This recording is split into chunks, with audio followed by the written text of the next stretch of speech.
Hey, this is Terra Invicta, episode 112.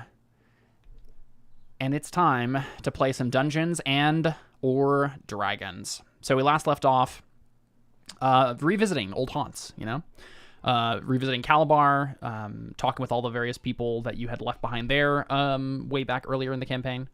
And now it's time to continue on, kind of going back through the past. And you need to touch base with the people at the Isle of Dread. And then, in theory, you're going to go to Scuttle Cove as well to recruit the Jade Ravens. But I want to take a moment here just to make sure we're all on the same page about like what your guys' plans are, who you actually care about recruiting, and for what purposes. First question for me would be, is there anything else in Calabar you still want to do? My only thought was Harpo is here, so Yes. do we want to do that first? Yeah, you could I go feel to like we Harpo. kind of should, right? Since he's here. Or we could drag him along with us. Yeah, that was too. what I was thinking, right? Is you just drag them along. Though there is the question of how you're going to get to the Isle of Dread. I mean, it is much closer now than it was long ago, because it got transported off the West African coast. But it's still, it'd be I a mean, trip. we have the ability to teleport. Yes, but you're also high-level characters who can teleport. So that was my question: is what does that all look like? So the issue with Harpo is just that we can't remove him from his little skiff. He has been cursed by the Genie Synod, which supposedly is in the Feywild, and you have to convince the Genie Synod to lift said curse, or find some way to subvert it. But then you will anger the Genie Synod, right? But the curse is that he can't leave his little rowboat. Yes, the curse, and Okay. he can't like give wishes to anybody. Like he's no longer really a genie in that sense. Have we tried just rubbing the boat? Like a genie lamp. Yeah. No, I don't believe you have. But Well, I'm not the main going to. the main reason I was asking that is because that just means we can move him with the rowboat then. Didn't we also Yeah. promise the genies that we wouldn't try anything You else? did, Otherwise, we exactly. would make enemies out of them?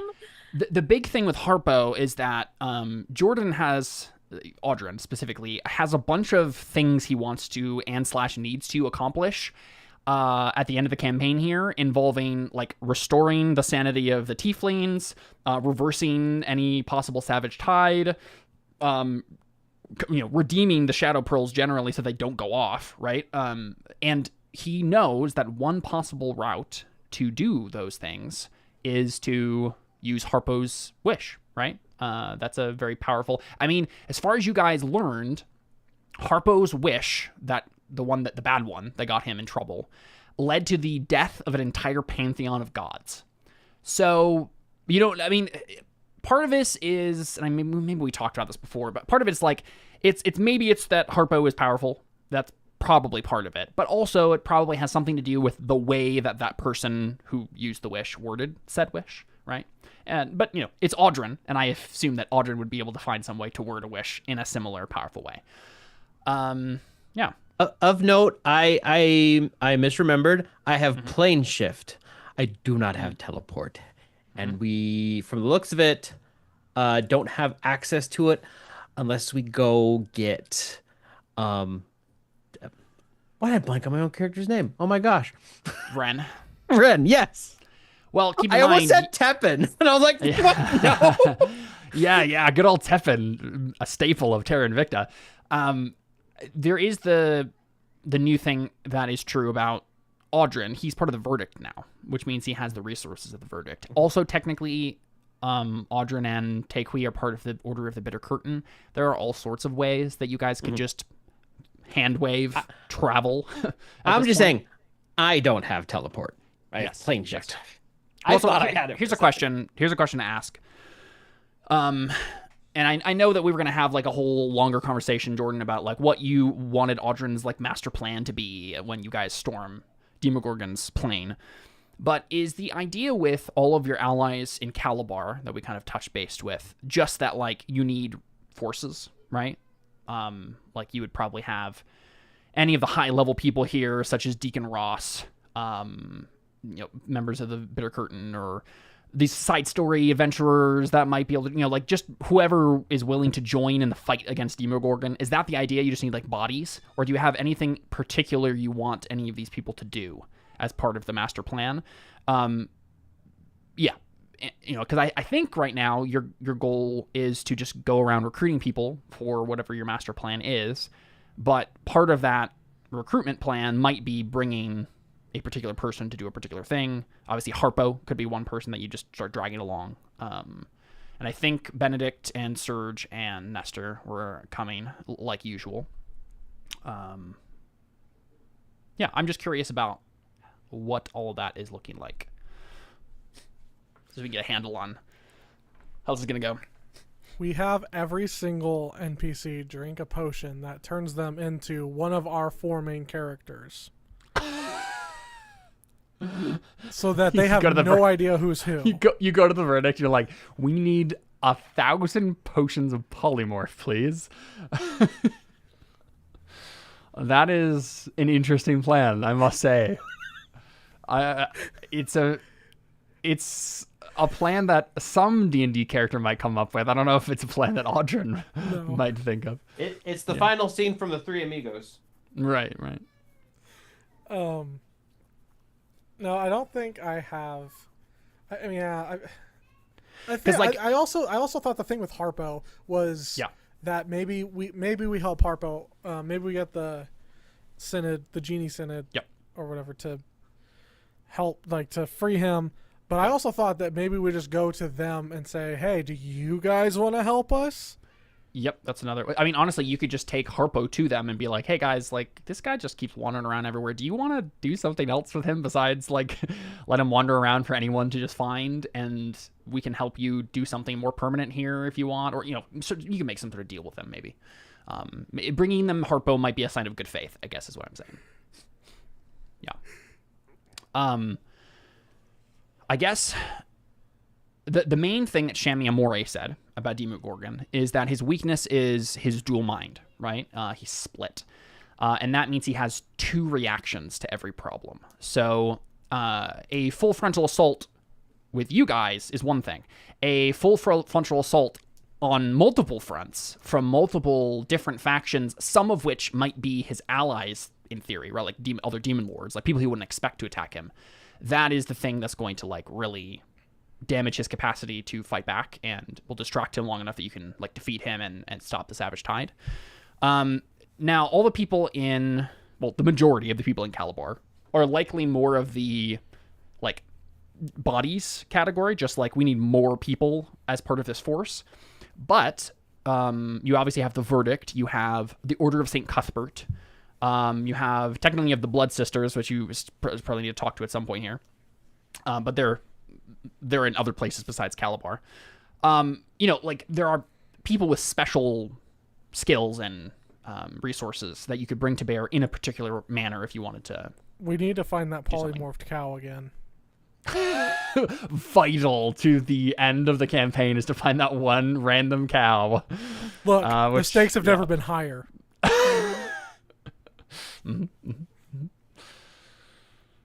Audryn dies. That's the end of the campaign. Audryn just suddenly has a heart attack? Yeah. I write him down in the death note. Yeah. Oh, that would be a crazy D&D item. Yeah. Honestly, not a bad thing for campaign 3. I'll say that right now. We had the Deck of Many Things as an ongoing thing here. Yeah, why not? Throw the death note in. I'm still so happy that we got to have you draw from that. Actual Deck of Many Things. Oh. I don't think, as far as Calabar goes, I don't think there's anything in particular. Unless we did want to do something with the swords. Yeah, that was the other question I had, was if you wanted to go back to Parrot Island and find those swords. I mean, they're powerful magic items, but also they were powerful magic items when you were level, 4, right? It might not be the same situation as level 19, 20 characters going against literal Prince of Demons. It might, I'm not sure they would, because I think your plan was maybe to try to give them to people and have them fight each other, but the people you would be like, I think to do something like that, you would likely have to do some sort of arcana to beef up the swords before that was even really a viable option at this point, right? Which again is a possibility. What if I did some sort of arcana thing because it's a bunch of different swords and there's two factions, right? There's two factions that hate each other. Yep. So what if I basically moved all of those swords into one sword? Or not one sword, but like two swords. Like all the factions into two different swords. Well, Audrin. This is interesting because it does dovetail two things very nicely. One, which is Audrin wants to combine magic effects. Two, we have been playing with duality as a theme throughout the whole campaign. I don't know how this would work, but it could be fun to like combine all the swords into a mega sword that would basically split the personality of whoever wielded it. Which could, like, if you gave it, I don't know how you would give it to Demogorgon in a way that he would actually take it and wield it, but like it would be kind of fun to give Demogorgon a sword built from all of these that would make him fight himself, right? Where like one of his heads would join the Oakwans and one of the heads would join the Cavanites, right? That's kind of cool. It would just take some work, I think, on your part. I want to start exploring that. Okay. I go to get the swords immediately. You go to get the swords? Okay. Yeah. Sounds good. I mean, you can pretty much just get them. I don't think there's any real reason you couldn't. There's nothing really standing in the way of that. So they're in like a bag of holding, stuck in a wall via stone shape. So you can you don't even have to take them out, right? You can literally just retrieve that bag of holding and take it along with you, right? Keep it in your back pocket. Okay, yep. We'll make note of that. You have those swords now. That could be fun. And I guess, the question then would be Harpo, and if you had anything particularly in mind with any of the factions in Calabar that you still wanted to do. Now, obviously, they will, as far as I can tell, like the Dawn Council, the Order of St. Cuthbert, Iron Brigade, Order of the Bitter Curtain, the Collectors, and the Adamant League, and the Verdict at this point, right, are all on board. There are people in those factions that will help you and you can bring their resources to bear in some way in the final fight. We don't necessarily have to decide what that is now. I assume that like the Order of the Bitter Curtain is obviously going to be a part of this no matter what, because they are going to be fighting demons. The Collectors have been a part of this, working with Madoc, and can probably give you magic item support. That was one thing that we talked about.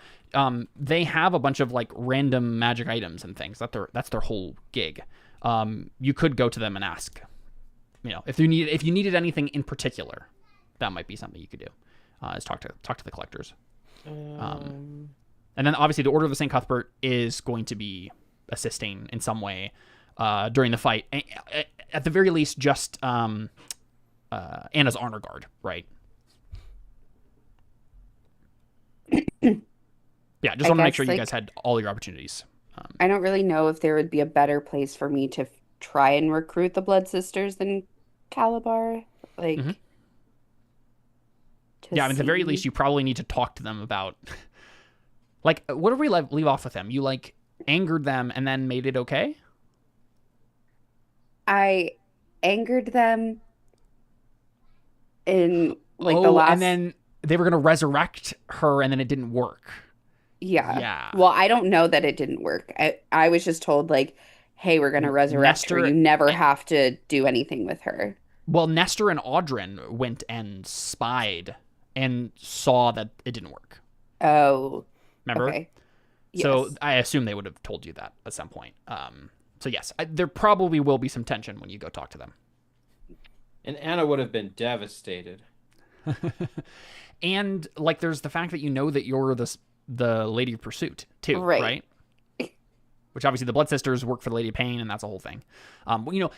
One thought here is that you could just take it straight to the top, right? You just go to the Lady of Pain. Just not worry about, and that honestly seems more appropriate given that you are literally the Lady of Pursuit, and we know that now. Like, it probably feels like small change to go talk to the random people from Calabar that were part of the Blood Sisters. It makes more sense probably just to go to you're going to go to the Lady of Pain anyway, so that makes sense. Cool. I feel like if we ask the Lady of Pain to get into using the city, City of Doors, Yeah, sigil. Yeah. If we could use sigil to get into Demogorgon's.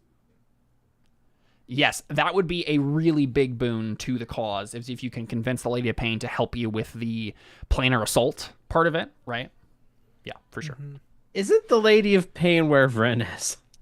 Yep, Lady of Pain. Vren is one of the agents of pain now, right? She's one of. Oh, okay. He's one of the people that work for Lady of Pain. So, I just couldn't remember exactly which lady he was with. So, does that mean that Anna could have agents of pursuit? I don't know if it necessarily needs to be a explicitly capitalized thing for every lady. It was mainly just you guys have Audrin's Angels as your party name, and it was the Agents of Pain were their party name. Okay.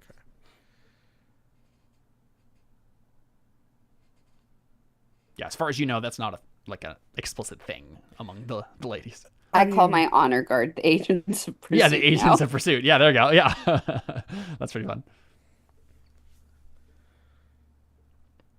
So here, or you could just call them your followers. Yeah. Let me look at the little outline I have here. So what I have in order, I figured we would go up the chain, right? So next on the list would be the Isle of Dread and Scuttle Cove, which are still in the material plane. And then we would go to the Feywild, which would be the Genie Synod, and if you wanted to recruit any elementals, like the old Igbaye elemental spirits that are in this region, to the cause. Then you could go to the Shadowfell and touch base with the Court of Stars. You could go to Menzoberranzan, the city of the Drow, where the Lady of Pride lives. As far as you know, she has some sort of arrangement with Demogorgon, but if she could be convinced to forgo that arrangement and betray him, that's one of the big things that would cause him a big issue, right? Is betrayals and things. So that could be something there. And then you have the Beyond itself, the Soul Realm. We could go to Thanatos, which is the realm of Orcus, the Lord of Undeath, the Demon Lord. Shendalavri, technically, you could go to Malkenthet's realm, the succubus queen who tried to pretend she was the Lady of Pleasure. If you could get her to turn on Demogorgon, she's his consort, so that would be a big deal if you could do that. And then, obviously, there's the Gaping Maw itself, which would be the final thing, and then Sigil somewhere along the way here, going to the City of Doors. But the ethereal plane is kind of like the plane that connects the other ones, so it can happen whenever. That was my tentative idea for the things that are likely to happen. There are other demon lords and things that you could try to find out. You could try to find more ladies, right? If you really wanted to. Yeah, that's what's in store, at least from my outline. For some reason, when you said that, Caleb, the first thing that popped in my mind was going up to people saying, ladies? That's the first thing that popped in my mind when you said, go find more ladies. My brain went to Mungdal from Chowder. Mm. So you grab the swords. I think the next question is, do you take Harpo with you? Why not? I mean, so. I don't know. It's not even that you need to go to the Feywild right now, but, you know. I'm hesitant to take him with us right now because I don't want to upset the Synod before we get to them. Why not take him now and draw their attention? Because, I mean, when else are we going to come back for him? Yeah. Who's to say he's going to be back he's going to be here when we get back? Right, that's too. part of the issue. Yeah. It's kind of his thing to disappear, float away. Mm-hmm. And reappear exactly where we go. Like half... there's a part of me that thinks if we leave right now, he's going to show up at Scuttle Cove. Yeah. Yeah. Yeah, perfectly reasonable. I feel like just our characters, though, like, I don't know. Like, yeah, that's true. That could happen, but, like... Will it? Because it's been a while since we saw him. Mm-hmm. Or has it been? It's hard to tell. No, we just saw him in the other plane. Yeah, not that long I'm ago. trying to remember how long it was, because it was the 25th for a long time. The last time that you saw him was he was traveling with the Mercanes, those like blue skin giant merchants you met them in the Soul Realm, traveling around, and they had him tied to the back of their ship. We don't know ship how he anymore. escaped. Yeah, I think last time he said, Harpo said they cut him loose at some point just because they didn't know what to do with him, and then he floated here. Caleb, what Different happened to my plane of ship? existence. What happened to the Sea Wyvern? Yeah. It's here.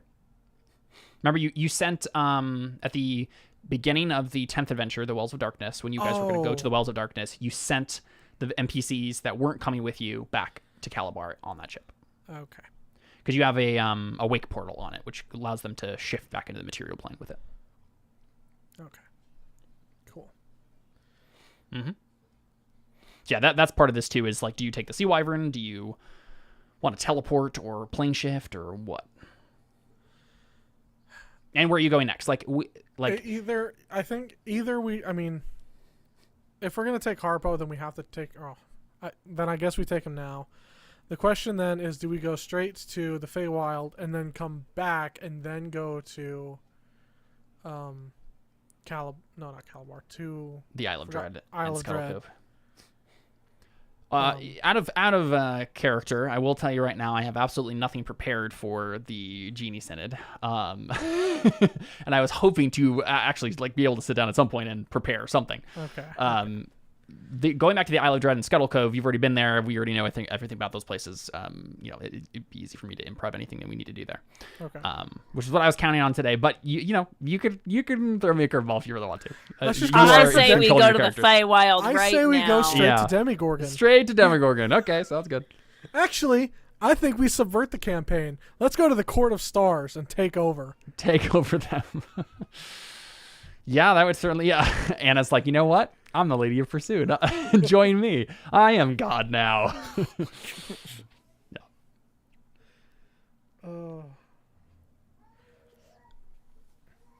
Yeah, I think let's head to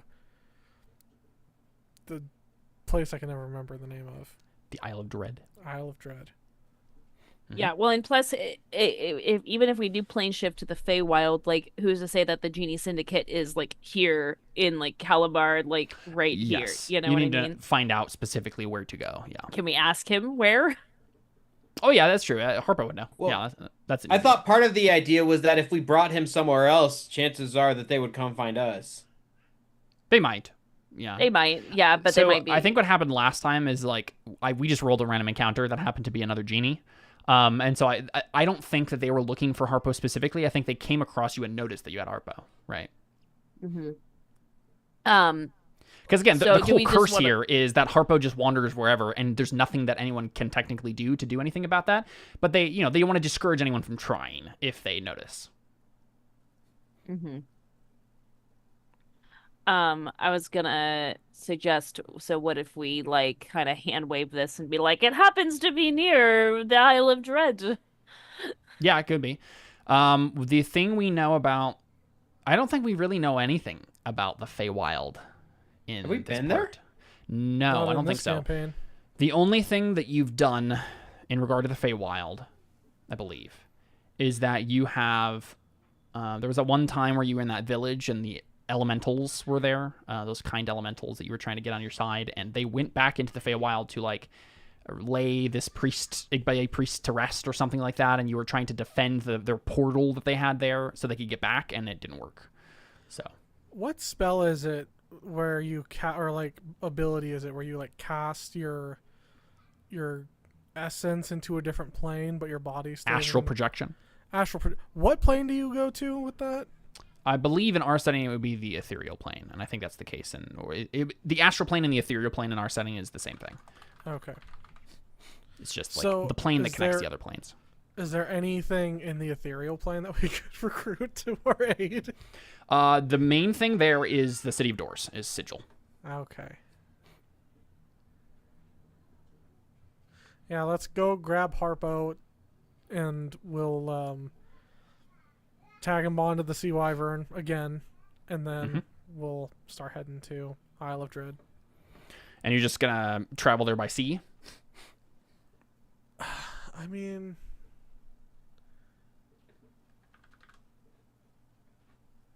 there is technically a question of time. Yeah, I don't know. I mean, I don't know how else, because we don't have a way to teleport there. I think Caleb was saying that maybe we could say, "Oh, we get the verdict's help to teleport." Yeah, I think that there are numerous ways that we could hand wave that. Okay. Right, you could have the verdict or the Order of the Bitter Curtain very easily just like provide you with the capability of doing so. Some sort of gate spell. Okay, could we do that with Harpo though? Yeah. Okay. As far as you know, he just wanders around, It just has to be willing creatures, and I'm pretty sure he doesn't care. Well, I just wasn't sure how boats are included in that whole I think the equation. idea would be maybe you would just cast some sort of gate spell, and you open a portal that you would just go through. In which case, it doesn't matter for however long the portal is open. Anything that goes through it goes to this place, wherever it is. Right. Okay. Yeah, I'm not particularly interested in a 19th level game worrying too much about with all of your like faction connections and things. It's rather uninteresting to dwell on any of those minutiae. Cool. Yeah, so I think we can probably just like progress one day here. Oh, I didn't write down the day yet. Have it be the 17th, July 17th, 1644. We're gonna lap ourselves again pretty soon here. And I think you guys get to the Isle of Dread, right? Get to Far Shore. Was that where you were gonna head specifically right away? I think so. Mm-hmm. We've got to get the guy that we hate from Isle of Dread, whose uncle is also Avner. there. Avner. We got to get Avner on our side. Yeah, exactly. No, we got to get him to the other side. So, Miguel. I think what we see, I think what we see when you guys go through the gate is then we hard cut on whatever dramatic music is playing there, and we get some text that comes up on the screen that says like whatever days earlier. I don't remember off the top of my head. It would probably be like 2 days earlier. Yeah. The day that you were at the Wells of Darkness. And we see Far Shore. We see a very battleground Far Shore, right? We see various mad Igbe warriors and things like attacking Far Shore. And we see the people of Far Shore, trying to defend themselves and hold them off. They have like palisade and stuff, so they're managing to do it for now. And we see like people like Vincent Catherley using magic to defend the colony. We see Avner Maravanchi and his uncle. As nobles, I think his uncle's probably more competent than he is in this regard. I think he has some sort of ability to fight, and but they have like they're rapiers as noblemen, right? And they're helping to fight where they can. And Avner's uncle is leading the colony because he's the only one there who really can. And we see this intense fight, and they're trying to do what they can to like defend Far Shore. We also see Carla in the background here, like stooping down to heal people, right? Because she's like a herbalist now, and we see this little scene where there's probably an exchange between like Vincent and what's his face, Manthale is the name of Avner's uncle, Manthale Mirabanchi. Where Manthale tries to say something like, I told you that we should have like conquered these tribes when we had the chance, and Vincent was like, they argue a bit about this. I don't have the particular conversation how it would go in my mind, or I'm not gonna go through the whole thing now, but we would see some scene like that, this tension between them and stuff. And then we would see Manthale being killed, right, during the fighting. And Avner has to step up as leader. We see this little bit where now Vincent Catherley has like a moment where he gives him a speech here, right? And it's the sort of thing where you can tell, like we can all tell that Vincent Catherley is kind of the one who's now actually in charge. But he knows that like Avner, he knows two things, right? Avner needs to think he's in charge, right? But also, it's good for Avner to actually, lead where he's supposed to. He's technically supposed to at that point, right? Like, he would be the ranking nobleman at Far Shore. And so we see this, like, scene where Vincent kind of, like, gives him a speech and tries to, get him in the right headspace to do this. Avner's panicking. And finally, we see this, Avner does. He actually steps up to the plate, and he actually does what he can in the meager amount of ability that he has, right? He does whatever minute thing is necessary, being backed by the various people of Farshore who are much more competent than him. He does what is required of him in the moment it counts to lead Farshore, right? We see this whole little montage here. And then the tide starts to turn, and we can all tell that Farshore is about to fall. And there's nothing more that can be done.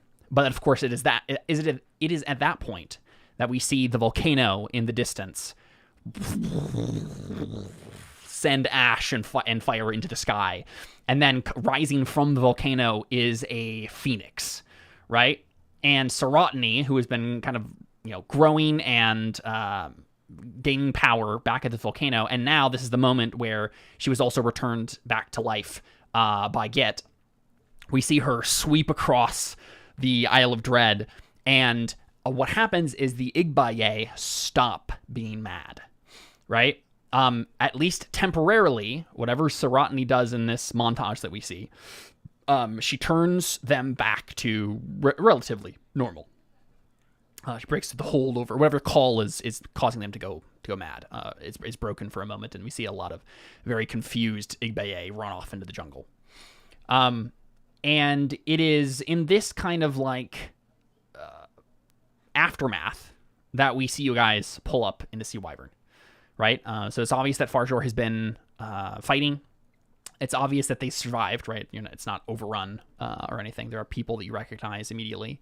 They're trying to rebuild and whatnot. They're putting out fires.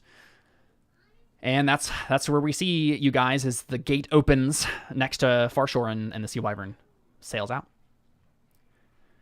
And I'm assuming you guys would pull up to the dock at that point and whatnot, but what do we see from you guys?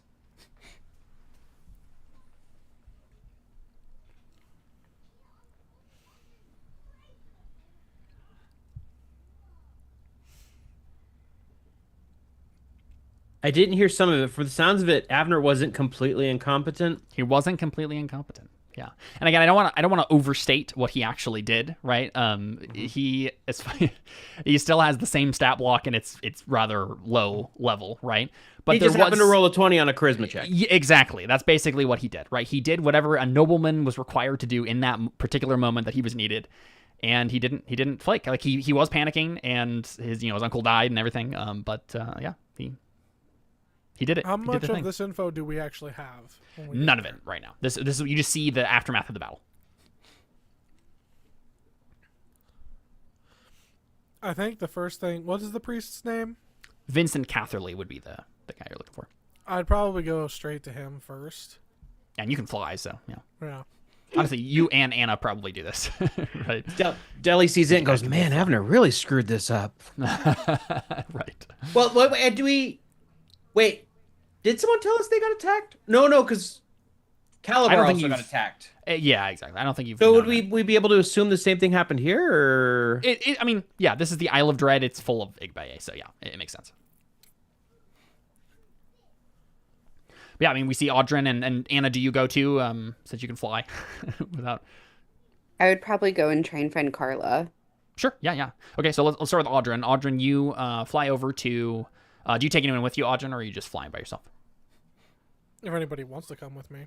If Takewee would want to. Yeah, you could bring Takewee, Princess Carrier, like you usually do. Yeah.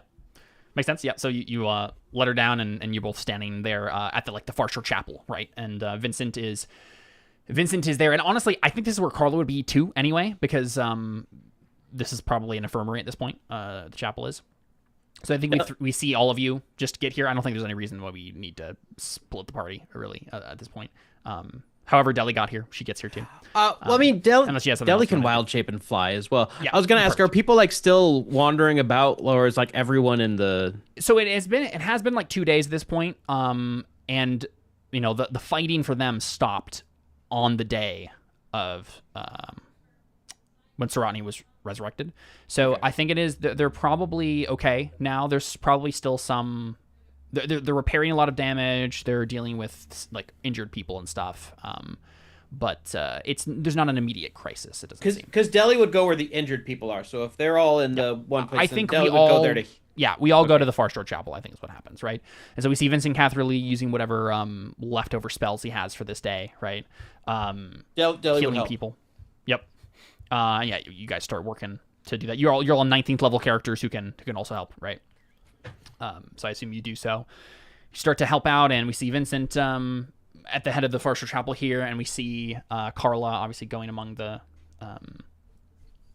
fallen. I actually think what happens first. So Audrin and Takei go to Vincent Catherley, and he looks up at you with a weary smile and says, "It is good to see you, friends.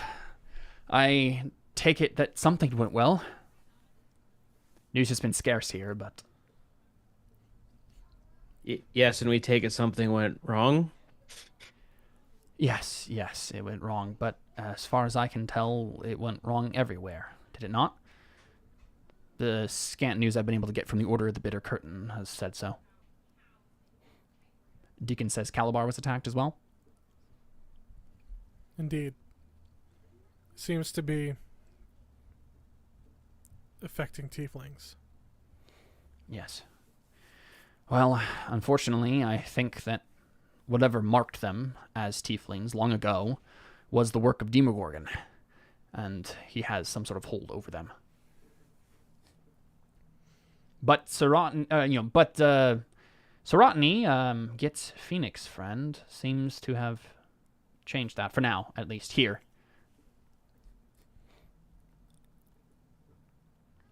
Audra. Oh, and real quick, Jiro probably would have come with you as well because this is his home. And I think probably you would think immediately, right? Like with Jiro, it was the similar thing, right? It was the power of the Phoenix marks and stuff was what he's not affected by the madness as well. Yeah. So it makes sense to you. Audrin smiles a little bit at the mention of looks towards the volcano. Yeah. And Saratni isn't here right now. You don't see his giant phoenix sitting on the wall or anything like that, but she's obviously probably somewhere helping out on the Halidred. What is the state around town? Yeah, and he starts giving you a status report of buildings that have been destroyed, people that have died. Honestly, not as bad as it could have been. Seems like people came together. I mean, the fact that you had already kind of organized Far Shore for defense against the Crimson Fleet when you did has, they were still in a state of readiness after that. So they were able to deal with this without too much difficulty. And you can tell that Vincent Catherley is probably the glue that has held this whole place together for sure. One thing that I think as you're getting the status report, Anna, you see Carla at the far end of the chapel, and she is dabbing at a wound on one Avner Maravanchi. And we hear him wince, and he's and he's like, "Don't be such a baby," right? And but Anna, do you want to roll an insight check for me real quick? I would love to. Let's see. Oh, only a 22. Ugh. Here, let me try something real quick. I actually don't know if I have his character sheet up here. Nope. I don't know if I do. No, I don't. Gonna randomly roll this. Oh, okay. So, this doesn't matter. I don't know why I'm having the roll here. It's not interesting if you don't learn this information. Does Avner like Carla? They both like each other. I think there's definitely a flirtation happening here, for sure. She's being the healer, right?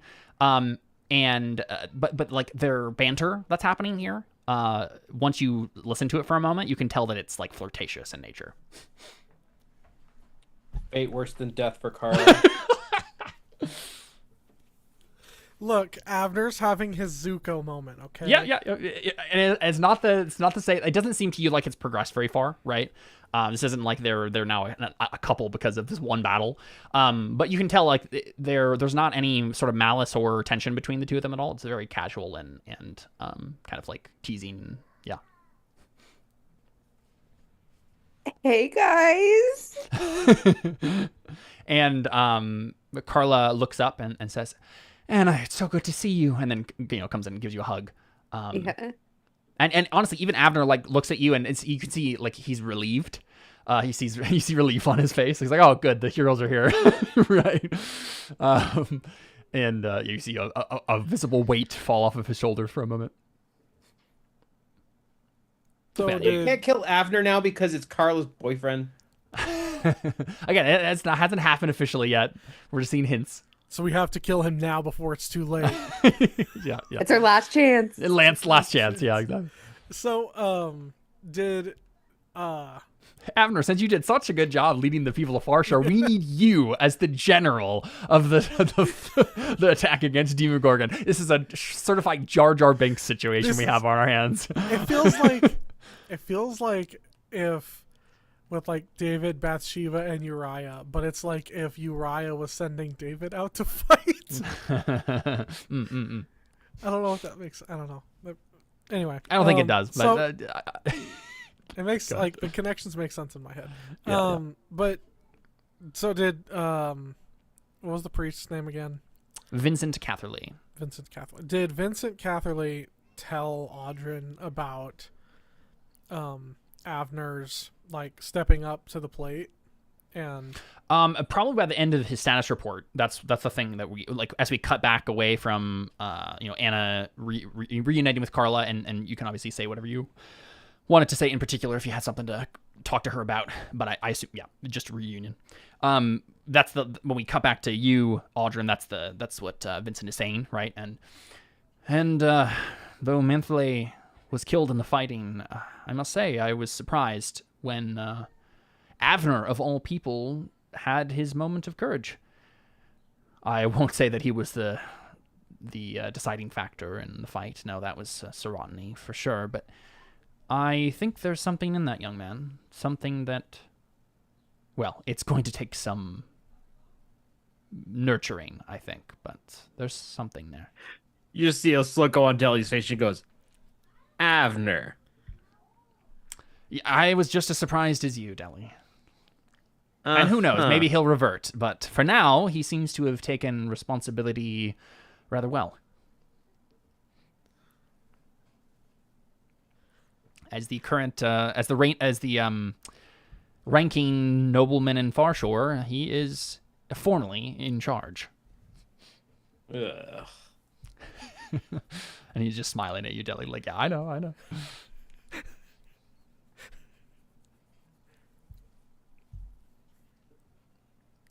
Listen, that's what happens when you leave a place for a while. I can just make up what happens. Oh. I just thought of a good scene. Yeah. I'm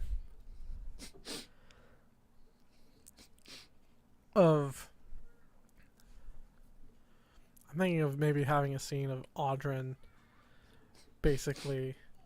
Well, first of all, Audrin would go to see Avner and congratulate him and tell him he did a good job. Yep. You can see on his face that his instinct is to boast about it, but then he looks at Carla, who's standing nearby, and she's still tending to his wounds and stuff, and he tries to be humble about it. And again, you can tell that he's not good at being humble, but he's actually intentionally trying to downplay his role. There's something's different about something shook him probably, right? And he's reacting to that at least.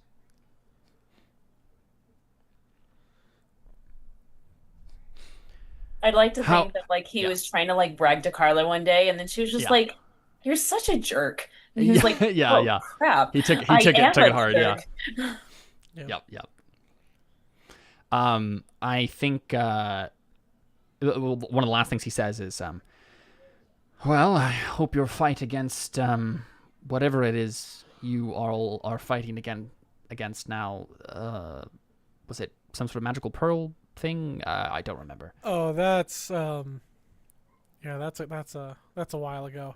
No, we're actually we're going after Demogorgon now.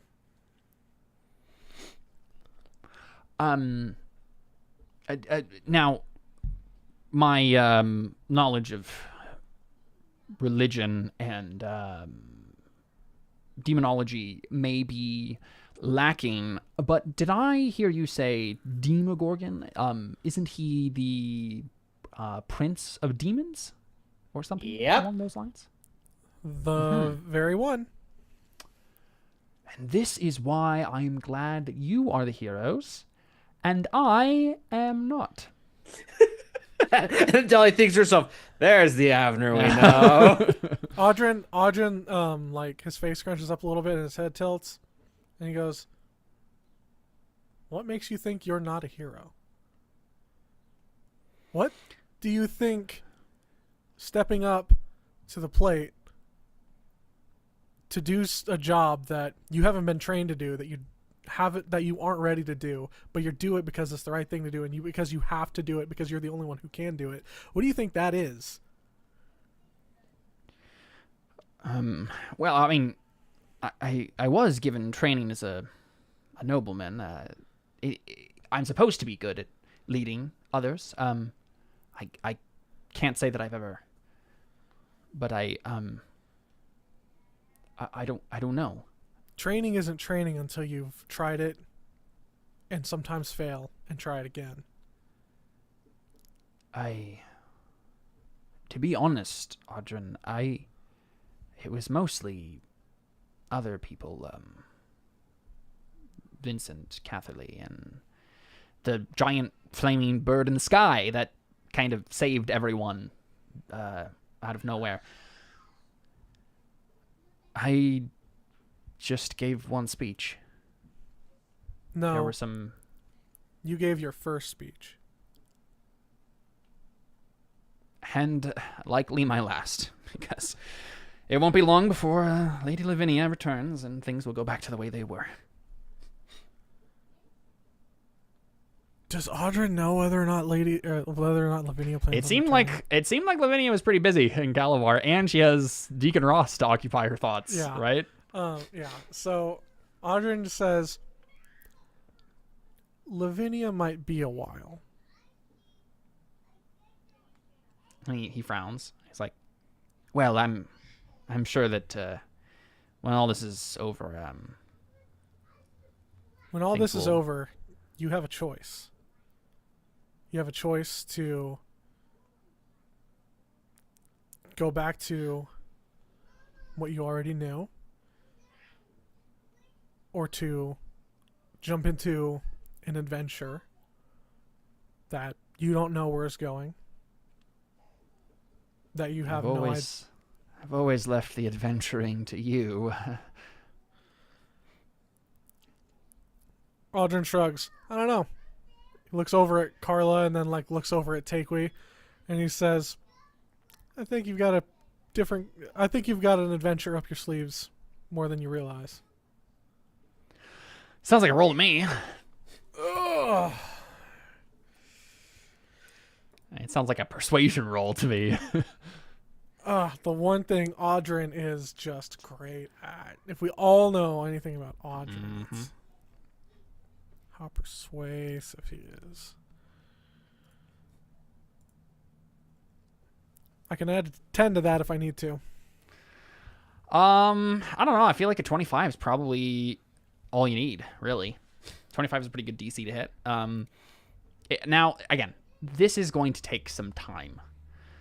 And I think the fact that Lavinia... It really will depend on whether or not Avner is given time to actually lead and fail for a while. You know, like, if someone comes back... the fact that his uncle and his father are now dead, it's probably going to be the thing that will force him to be this person. And as long as Lavinia doesn't come back to Far Shore soon and... take over again and relegate Avner back to being a nobody, I think with this 25, he will get there, right? It will take a lot of work and it will be really bumpy. But you can also tell, as you finish saying this and you say, I think there's still an adventure, waiting for you. We see also Carla finish bandaging his arm, right? Or whatever it was. And Avner gives her a thankful smile, right? Like a grateful smile. And Carla kind of stops and kind of smiles prettily in return, and then goes off to, deal with someone else who's injured. But you can see him looking after Carla as she leaves, and you can only tell that like your words have sunken in, and you think that probably the thing that will. I think you can see it all in front of you right now, Audrin, the fact that you think circumstances are going to line up. He's going to be penned in the right places. He's going to have the right guardrails here, with Vincent being here, with not having to be the ranking nobleman for a while at least, and Carla, that you think you're pretty confident stepping away at this point and being like, yep, it'll work itself out. Yeah. Well, I also... Could I bump the 25 up to a 35 with my Flash of Genius, and then, in the event that Lavinia does come back, whether it's for an extended period of time or a short visit, whatever, that instead of like, okay, going Lavinia's here now, I'm going. Instead of that, actually helping Lavinia. Yeah. I think a 35 will do that. You'll secure that your words have sunk in, and your confidence in him and the way you've talked to him in this moment, combined with the other factors, even if something like that was to happen, you think eventually he'll get there. I think like in the extended, like, in the anime version of this, Audrin probably would also, whenever he says, I'd leave the adventuring, I like to leave the adventuring to you guys. I think he would like point out, like, what are you talking about? You were with us in that jungle. You went through this and this and this and this. And what about this? You're have right. Your own egg. Yeah, you're right. I did earn that gargoyle crown. But no, I think most of his responses are tentative and unsure. And you can tell that that's a good thing, right? Yeah. He's in a good place where he's doubting himself and is confident enough in himself. He has both of those working together at once, because he did it, and he actually succeeded long enough. And he did, like, if Saratni hadn't come and everybody had died and whatnot, and that would have been disastrous, and wouldn't have, if he had survived that, he would have this wouldn't have happened. But because he got the taste of leadership, and he actually did the right thing when it counted, and he didn't have an opportunity to flee when the pressure got hot, he is in a good place to eventually make it. Good. The pressure cooker is built in the right way, I think. But with someone like this, it takes time to iron off the rough edges of a character like this. Sweet. But yeah, I think we see you step away from that. And if anyone else want to have a conversation with Vincent or Avner or Carla or anyone.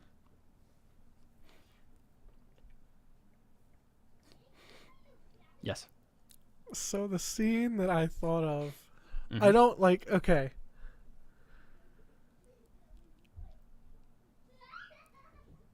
I think it's a good scene. I'm not sure if Audrin would actually do it because, like, he doesn't want to send any weird signals or mixed signals or anything, specifically to Takeway. But I think Audrin views Carla as his pupil because he was training her for a while. She took. She's an artificer. That's her class. Yeah. Yeah. So, Audrin. I like the idea of a scene of Audrin, because he was also teaching her like how to use a knife, right? Yeah, that was one of the first things you got with you, Carla, and Lavinia was you teaching them how to defend themselves. Yeah. Oh, I did that with both of them. Mm-hmm. That's right. And there was a bit of jealousy there where Lavinia was trying to downplay Carla being trained because she wanted to keep you to herself. That's right. Forgot about that. I think it would be a funny scene to like. I don't know, like a replay of like as if I come at her with a knife and then she just like completely misses like the exact basic things that I was training, like like you should have done this with your I feel like things have moved past that. I think I think all we need from this is just like you guys, your eyes after this conversation with Avner, right? Like, and Carla's moved on to someone else. As you're walking away, Carla just looks up and nods to you, right? Okay. Yeah, I like that. Right? Because part of it is, like, she's moved on from... She's not a fighter. She's specifically focused on healing and doing that sort of artificer stuff. But there's the awkwardness of, like, she used to have a whole big thing for you, and you're with Takeway now. I think all we need is just this kind of acknowledgement of, like, thanks for... And a lot of this is, like, her acknowledgement of what you said to Avner, too, right? Like, she's nodding and thanking you for that in a glance and a nod. Yeah, and I think Audrey feels good that if that's the last thing you ever say to, or you ever see of Carla. I don't think Audrey, like if Audrey never sees Carla again, I don't think he's good. Yeah, I think all is right. Honestly, right? I think there was a period of time that Audrey forgot that Carla existed. Well, she is a servant originally, so it makes sense. I feel like from the moment that Tavi died, up until the moment that we came back to Far Shore, you forgot that this character existed. Yeah. Totally fine. Like, I even think, like, Audrey forgot. Yeah, it makes sense. Cool. Anyone else? Because at that point, you would be like, okay, people at Far Shore probably have their own problems to deal with. There aren't that many fighters here anyway. We should probably leave them alone and move on to, like, if you wanted to recruit anyone else on the Isle of Dread, now would be the chance. And was Deli able to help enough with the healing that everyone's fine now? Or? Yeah. I mean, certainly between you and other people who have healing stuff, Benedict is here too, right? Surge. An actual cleric's here. Okay, cleric can help more than I can. I think, things are back to normal, yeah. Cool. What about the Ewoks? Yes, that would be another place to go. You can go to the Phanatons and try to recruit them. There is the question of, you could meet with Saratani herself if you had something in particular you wanted to say there. Though I think it's assumed that she'll probably help, right? Given everything. But if you wanted to have a conversation with her, you could head to the volcano and do that. And then there is the elementals and Lathira, the fallen angel that were here as part of Git's crew that, like, attacked the demonic presence of the Isle of Dread. Like, you could go talk to those people. And then there's also the Igbaye themselves. You're not sure what has happened there. So yeah, up to you where you want to go next. We're talking about that one angel that was, like, trapped in the temple basically thing? she was, like, in a ruin. And she basically was exiled to the Isle of Dread because she failed to keep it from falling to Demogorgon a long time ago. I think it'd be worthwhile going back to her. Ready to redeem yourself? I was going to say, I was going to mention that we should go back to her. Yep. Yeah, have her go rejoin the ranks of the Court of Stars. And again, like, any/all of these things, we could get it as a montage. It's up to you how much you want to focus on any of these things. Totally up to you. I think we talked to that angel for, like, a total of, like, 5-10 minutes, so I'm not sure it's worth too much of a scene with her, but at least having her on our side would help. And if there's any, like, preparations that you want to be working on in the meantime here, like Audrey with more magic stuff, or anyone else with...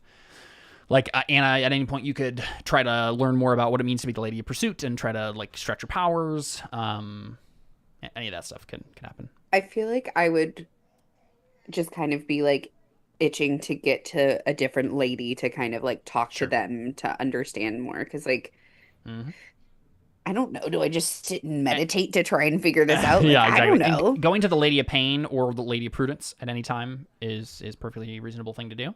Yeah.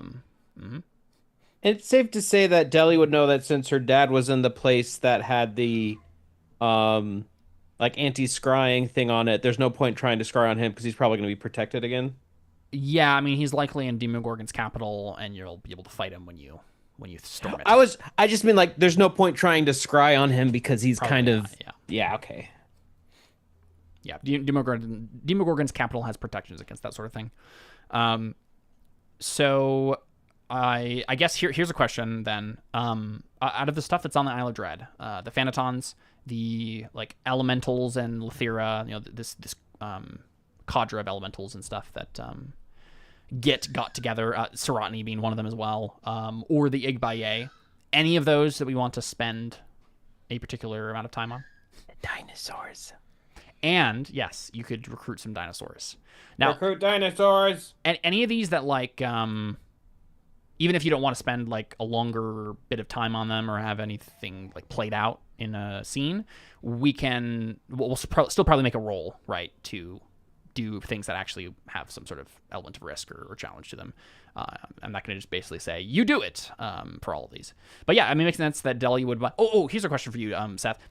Where's Livrella? Did Livrella just come with you guys too? I was going to ask. I don't know what happened. I don't know really She's just been tagging along in Calabar at least, so she could have come with you after that. I mean, I'm assuming she's helping us. Like, why wouldn't she? Yeah, it makes sense that Livrella would come. Yeah. That gives, I think, each of you an NPC. Because I think it's Surge for Audren. I guess Benedict and Nestor. Benedict and Nestor are both kind of like Anna NPCs. And then Livrella for Deli. And then Tavi and Lyrith. Yeah, Tavi and Lyrith could come with you too. But I think we also, there's all sorts of things that can be done in the meantime to prepare for this invasion of Demogorgon's plane, and all of these NPCs do not need to come with you everywhere. Jiro is already coming with you because he wants to go back to the Isle of Dread. I was assuming that Lyrith and Tavi would stay behind in Calabar to like help the Adamant League organize and like help Deacon Ross and Lavinia and stuff. I feel like they've moved past being your apprentices, right? Like, so I felt right. It feels right to me to have them kind of be their own people at this point and not just be tagging along with you. I also prefer them to not tag along with us because we already got him killed once. Yeah, it's not going to be your responsibility again. But yeah, I think Jiro... I think Jiro is going to go after the Igbaye here on the Isle of Dread. Whether or not you guys want to come with him and deal with that, I think he's going to try to do something there. He probably has a conversation with you, Audren, before he does that, before he leaves to do that from Farshore. Something along the lines of, as we've been talking about what has been done to my people and what... Because I'm assuming you probably have had some conversation with him about this, because you have ideas about how to do this whole thing. I believe there is something to this weapon that you found, this chi you found in the capital of the isle here. I do not want to say that you must retrieve it from your ally, this Damien, but it does seem like that is intricately connected to some sort of solution for my people. You said something about the Shadow Pearls being subverted again. Please tell me. I need to know what the next step is for my people in throwing off the yoke of Demogorgon. Obviously, this Serotni has done something to break his hold over them for now, but she cannot be everywhere. Can she?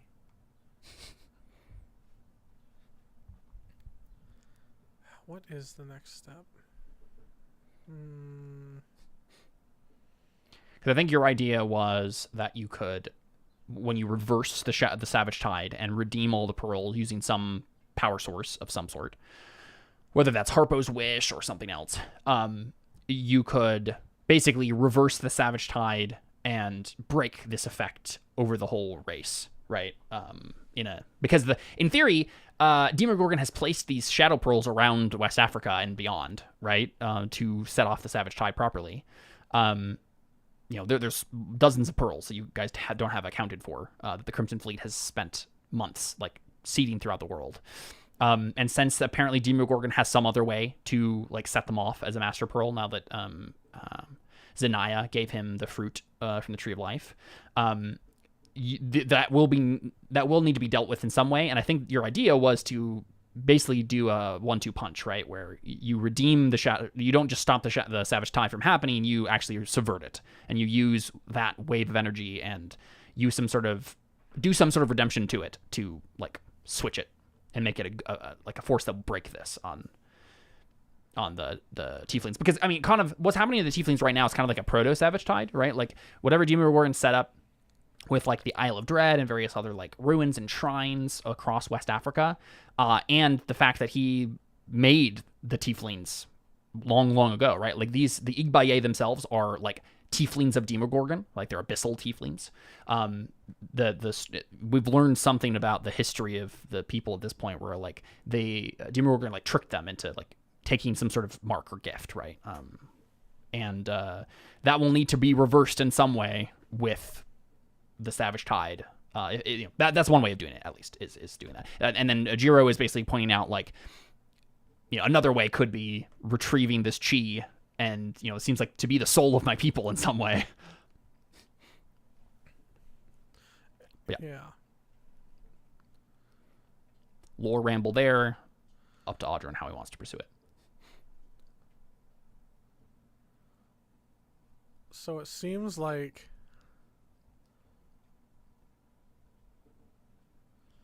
and right now Jiro's going to go to the tribes here and just try to keep them from, going mad again.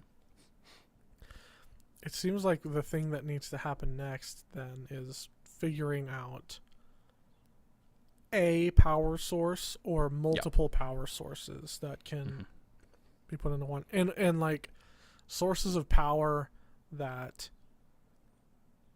the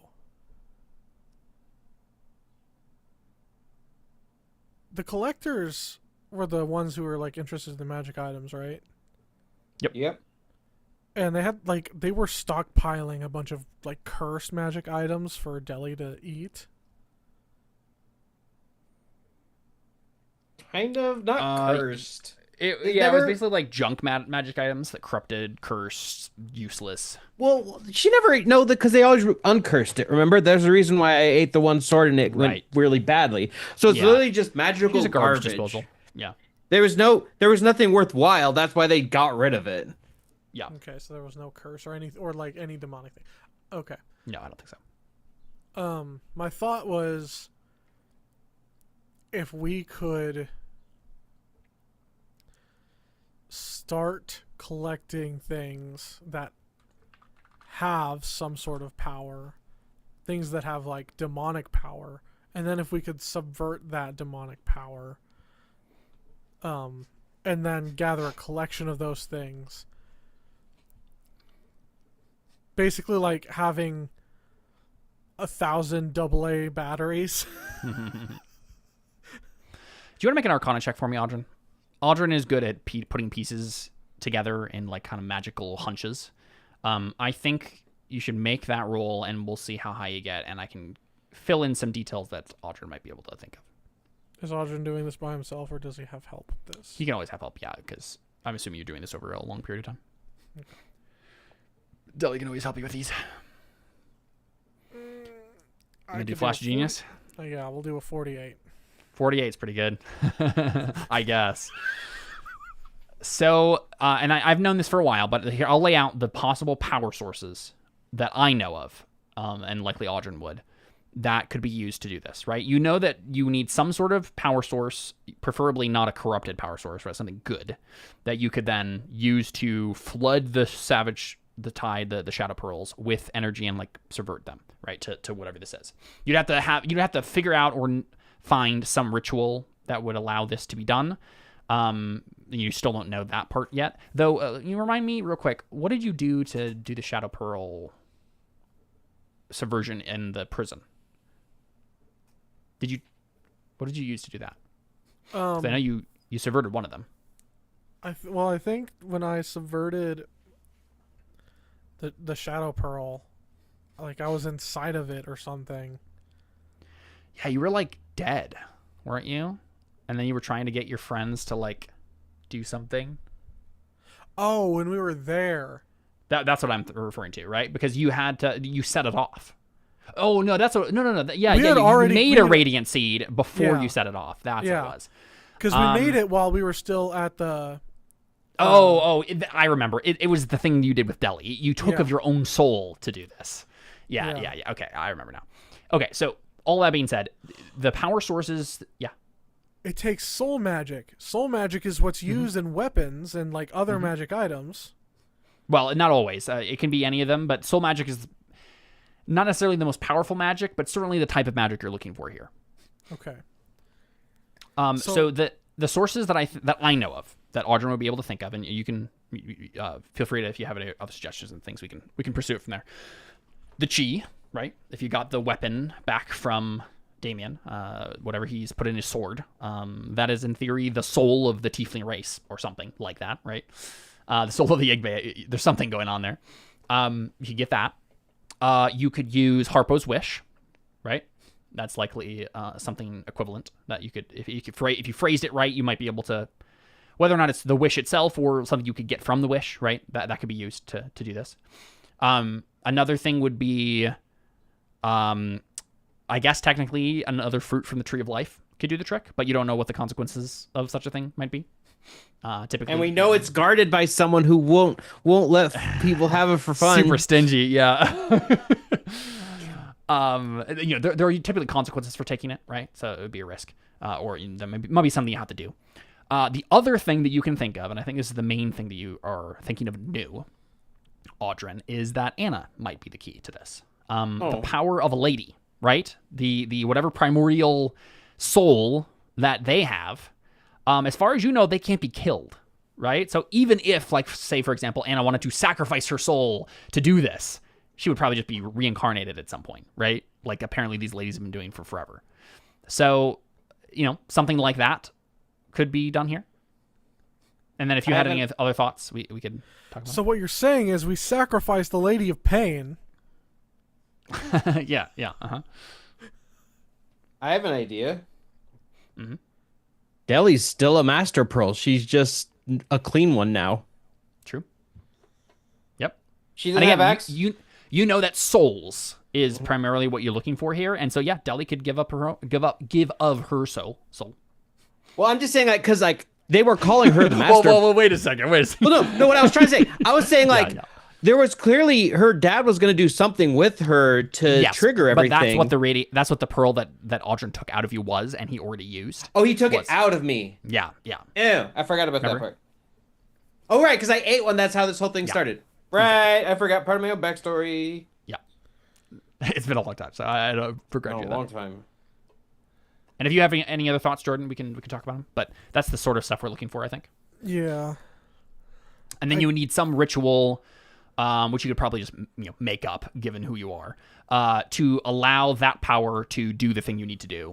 You've already done it once, right? You would just have to, make it bigger or something, right? To touch all the pearls at once. Yeah. The trick with soul magic is that you're using somebody's soul. To be fair, Deli would probably be perfectly fine saying "screw you, Dad" and using herself to make it not work. Mm-hmm. Why do I feel like this is the new way Caleb is going to kill your characters? Like, you have to sacrifice He's yourself. going to do it anyway. Might as well do it by my own hand. It doesn't have to be a sacrifice, right? Like, it really doesn't. There's soul magic out there that is not, that you don't have to, like, consume to do this. Like, the sword is obviously one of them. Harpo's wish could maybe provide another one. There are other ways to do this. You might be able to figure out some way that Anna or some other lady could use their soul without harming themselves, if they are truly some sort of powerful primordial being. In my head, I feel like the ideal way, because I assume that the pearls are infused with soul magic. Yeah, they're basically like soul chaos stuff. Yeah. So where did that come from? Was that from Demogorgon? A combination of Demogorgon and Zergoth, the elder evil that he's been communing with, right? Like the far realm weirdness. So yeah, I mean, honestly, the Shadow Pearl stuff, I think it is soul magic, but it could be the weird far realm stuff. It could be eldritch stuff too. There probably is some of that there. So we need eldritch good guy soul magic, is what I'm hearing. I don't think that exists. No, it does exist. That's Anna. That's the ladies. That's what that is, actually. And you know what? This is something that I've known about for a little while, but I think Audrey maybe thinks of it with a 48. That is probably actually what the ladies are. Is the good equivalent, in theory, right? Or some counterpart to the elder evils that live in the Far Realm. Yes, the ladies are probably originally from the Far Realm. That is probably true. Right? They're like primordial. Yeah. They don't fit into any of the other categories. So, yeah, and Andrzej, probably with a 48, you're thinking like, there's probably so much more that I don't understand about how this works that I could never even guess at without knowing more. But yeah, but now I'm thinking like, okay, the first pearl that the first pearl that Audrey redeemed, he used some of his own soul to change it from this primordial evil into a primordial so really what it was is primordial chaos into primordial order. Okay. Right? So Audrey used part of his own soul to turn it in from primordial chaos into primordial order. Yep. But as a result, like, a part of Audrey's soul went into it. Yeah. Now, Audrey can't just partition his soul over and over again. No, endlessly. And especially with the scale of what you need to do here, you would kill yourself and still not accomplish what you need to do. Isn't that the plot of Harry Potter? Yes. No, he's not making Horcruxes. He's just giving up of himself. Well, we should talk about. He's carving out a lich. Yeah. Well, what has happened to Audrey is he got infused with soul magic, right, with the chi, which expanded his capacity and made him aware of his soul as a muscle he could flex to do things, right, to actually do things with.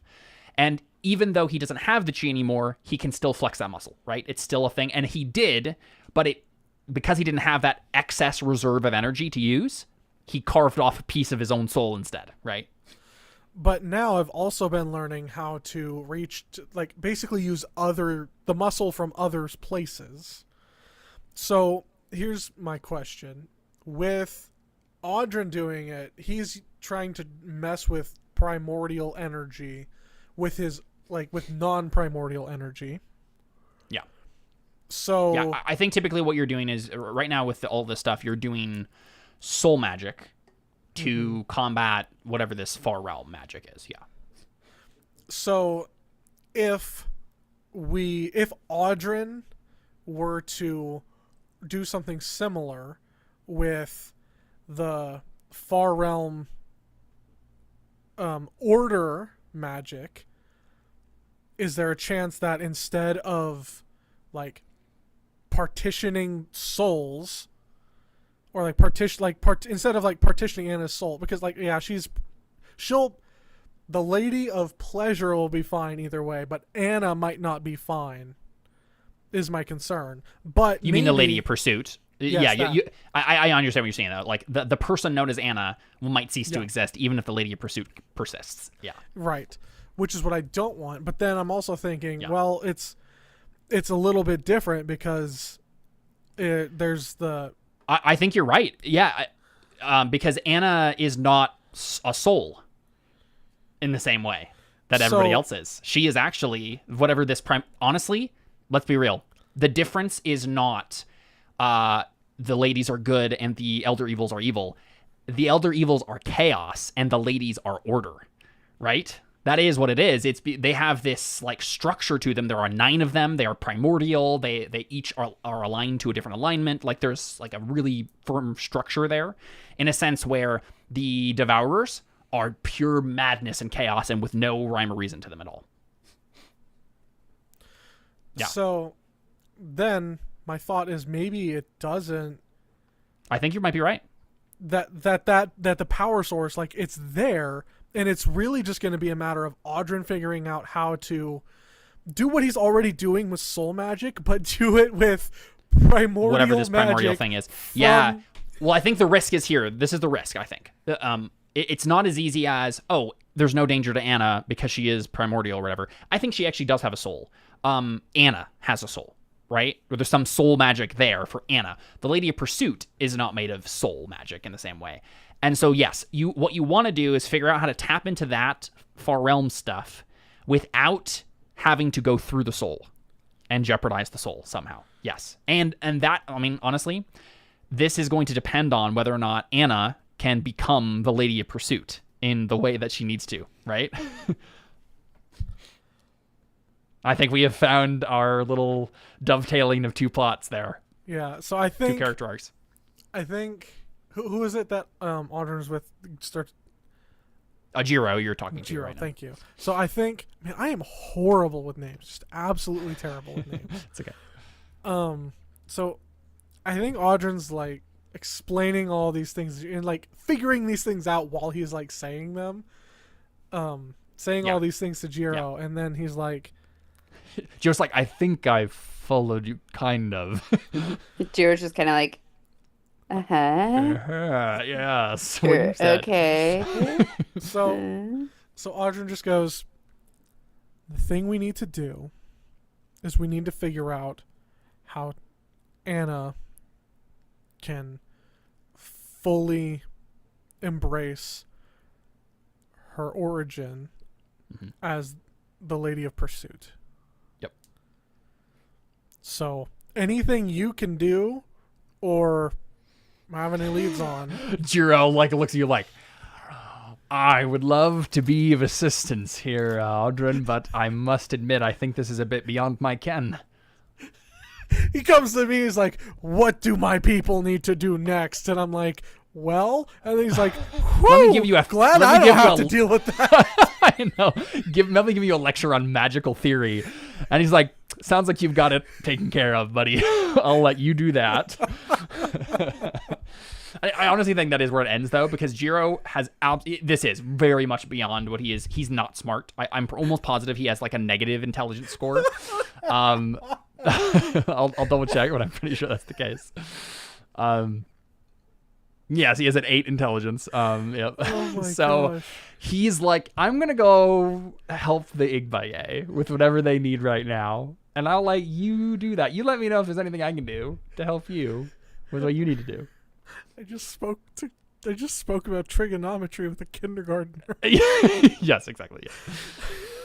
He's like, I do most of my magical stuff by instinct and force of personality. I look pretty and magic happens. Exactly. Yep.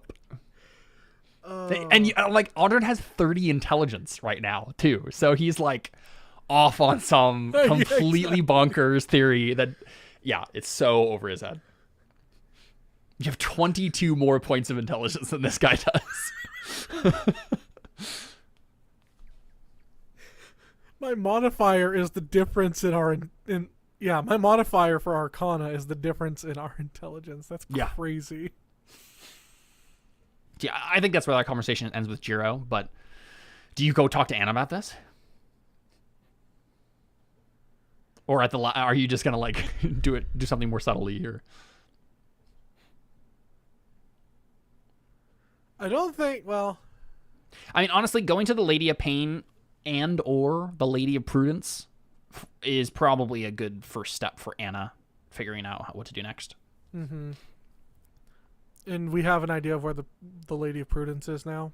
Yeah, the Lady of Prudence's wisdom is Sophia, the goddess of wisdom. Right.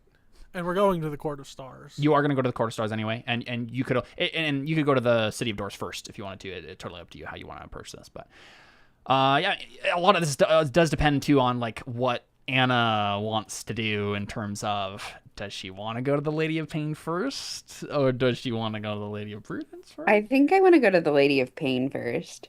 Okay. Yeah. Makes sense. So, Audrun, do you fill in Anna on any of your theories here, or you wait until some other time to do it? Severe weather alert. When it rains, it pours. I guess I'll just go tell Anna. Okay. Let me think. Because I don't think Audrun wants. You know what? I don't think Audrin does, because Audrin doesn't want to burden Anna and influence her decision with whether or not she wants to do this at all. Yeah.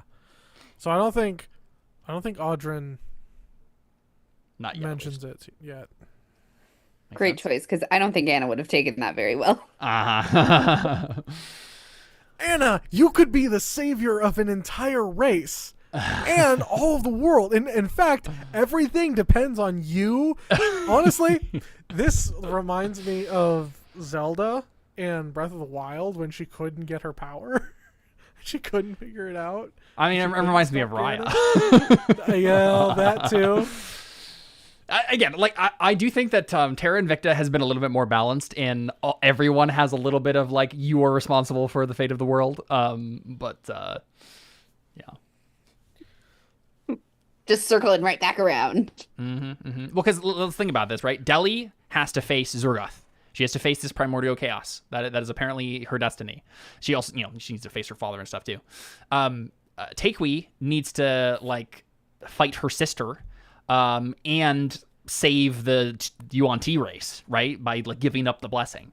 Audrin needs to be the mastermind behind all of these various pieces and do the final redemption ritual or whatever to like stop the Savage Tide. And then it seems like Anna needs to like become this Lady of Pursuit to make all of that possible. So, pretty cool. It's almost like I planned these things. Kind of. 少しです。少しです。Spoken like Nomura himself. Yeah. Anyone else want to do anything on the Isle of Dread currently? Jiro goes off to help the Egbaye with whatever they're doing right now. We could go talk to Saratni. You could go talk to Lathira. You could go recruit the Phanatons. You could go recruit some dinosaurs. Dinosaurs. Yeah, I mean, it's just Deli. So what was your thought there, Seth, in terms of like Deli recruits dinosaurs to do what? To help them. Just be like cannon fodder to throw at demons? Dinosaurs are cool. Ergo, having dinosaurs help us would be cool. That is as much thought as I have. And honestly, this could be you and Lavrella going around the Isle of Dread, right? Yeah, and it's also just kind of thing like, yeah, we're druids. We think animals help us. How about we have you make an animal handling check with advantage? Here's the thing, though, Caleb. I have a +5 to animal handling. With advantage. What is animal handling? It's hidden the actual attribute. I think it's intelligence. No, it's not intelligence. Whatever. I'll just roll it. See what happens. With advantage, I got a 5. It's a wisdom roll.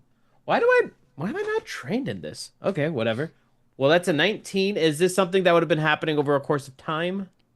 Yes, I believe so. Okay, so 19. I think that you could get some dinosaurs. That's fine. But I don't think Delhi has like a giant dinosaur army to help with the invasion. But some dinosaurs is better than no dinosaurs. Yeah, I mean, I'm trying to think if there was any particular dinosaur.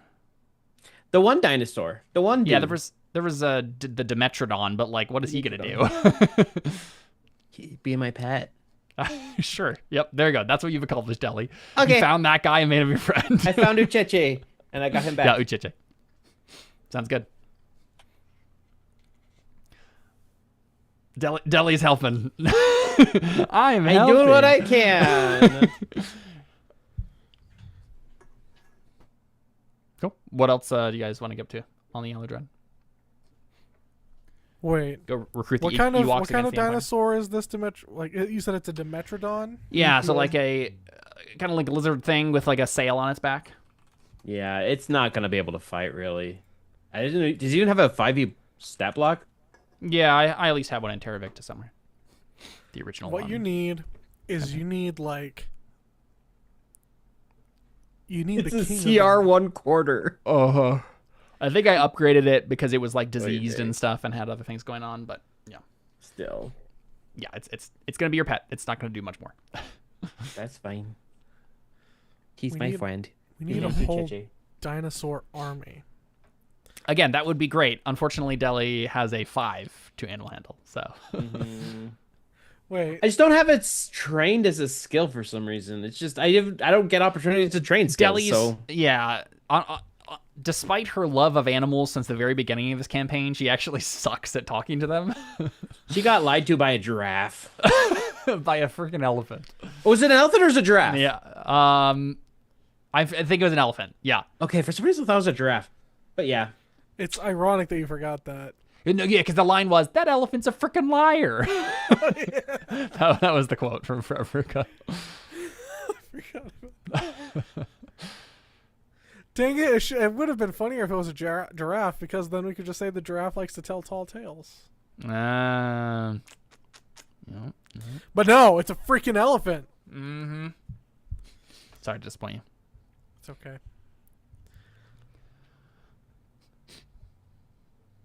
On What's the plus next? side, that's probably the most disappointing thing that's happened this week. No, that's not true. No, that is true. That is true. Okay, good. Glad to hear it.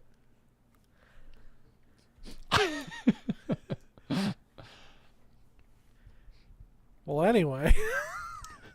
Do we see Takewee go and recruit Lethira, the fallen angel? Probably something she would do. And you have persuasion. Sure do. And I believe that, like, she was already on the path to redemption, right? She had been recruited by Get to, like, help take back the Isle of Dread and, you know, to make up for the fact that she had kind of let it fall in the first place. And so I imagine this is not going to be a big thing here. I think it will be a question of, like, convincing her that going with, like, attacking the Gaping Maw instead of staying at the Isle of Dread is the right choice. Because, you know, she might think right now, like, oh, this is my job. I'm the angel of the Isle of Dread. I'm supposed to protect it. Like, maybe I shouldn't leave. Right. So what do you say? Gosh, it's been a while since we've talked to this person. I think I can grab her.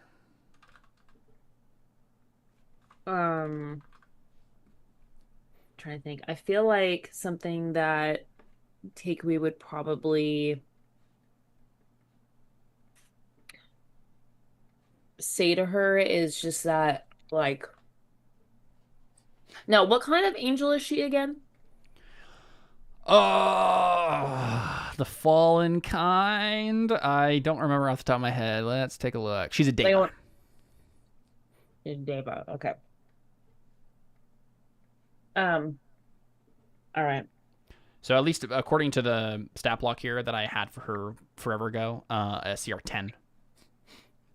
She might be more than that at this point, but the main thing would be an angel is let's see, what is it about Davis specifically? Divine messengers or agents to the material plane, or the Shadowfell or the Feywild.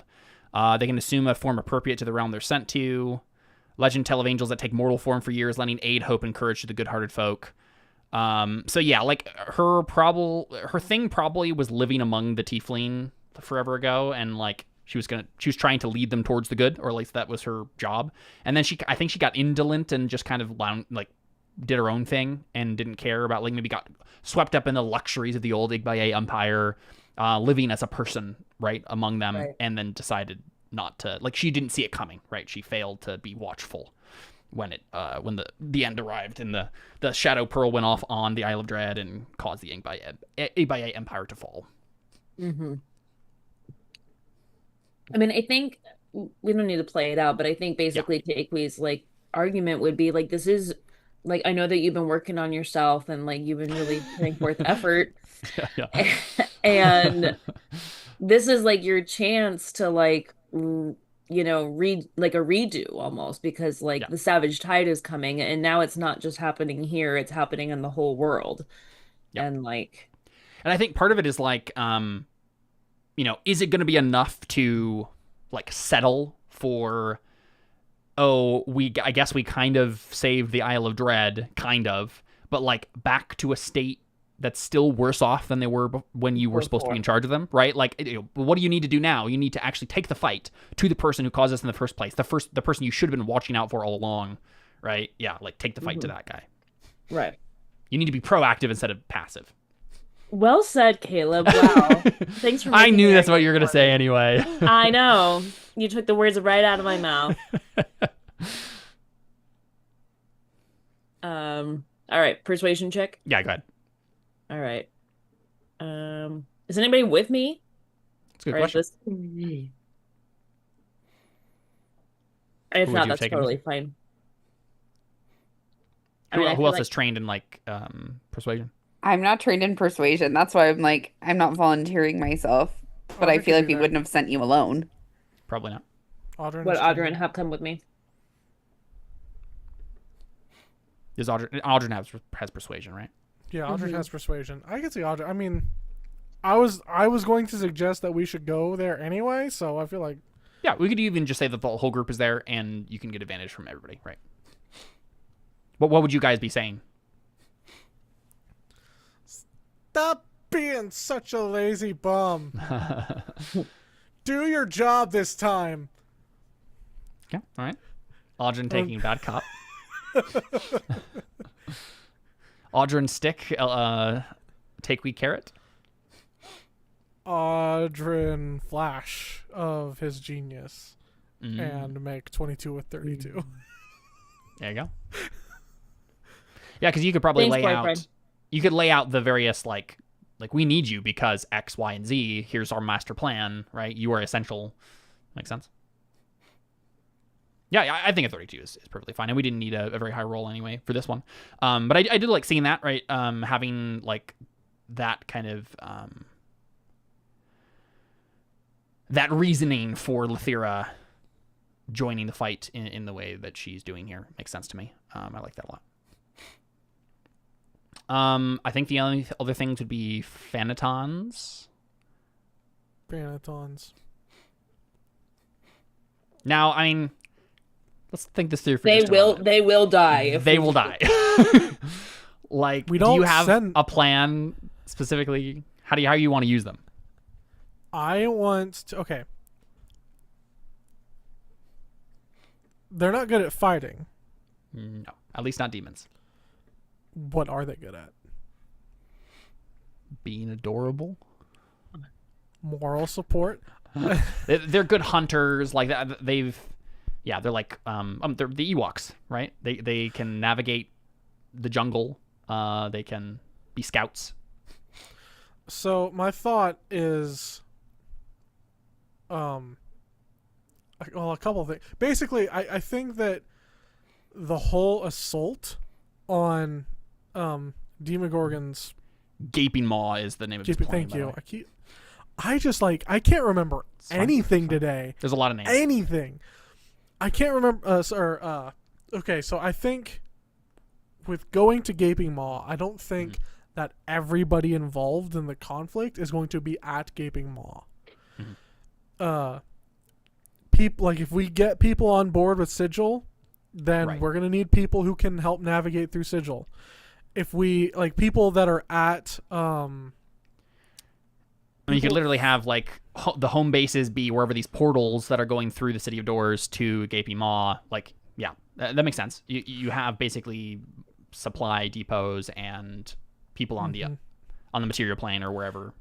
And I think the suppliers, the people like the people who are facilitating, actually handing out like, oh, you need food. Healing Oh, you need potions, yeah. you need a heal. You need healing potions. That are actually like the UPS mail or the mail system of this whole Yeah. thing can be the Ewoks here, the Phanatons. Yeah. That makes sense to me. They better be better than UPS. They got to be Amazon Prime, baby. in 2-hour shipping. Yeah. So I think the difficulty here is just like convincing them that the danger is worth taking. Or like, even if you present it to them like that, right? In theory, there's a giant portal open to the plane of demons. And if it goes wrong, those planes could be stormed, right? Or those portals could be stormed and then they're under attack, right?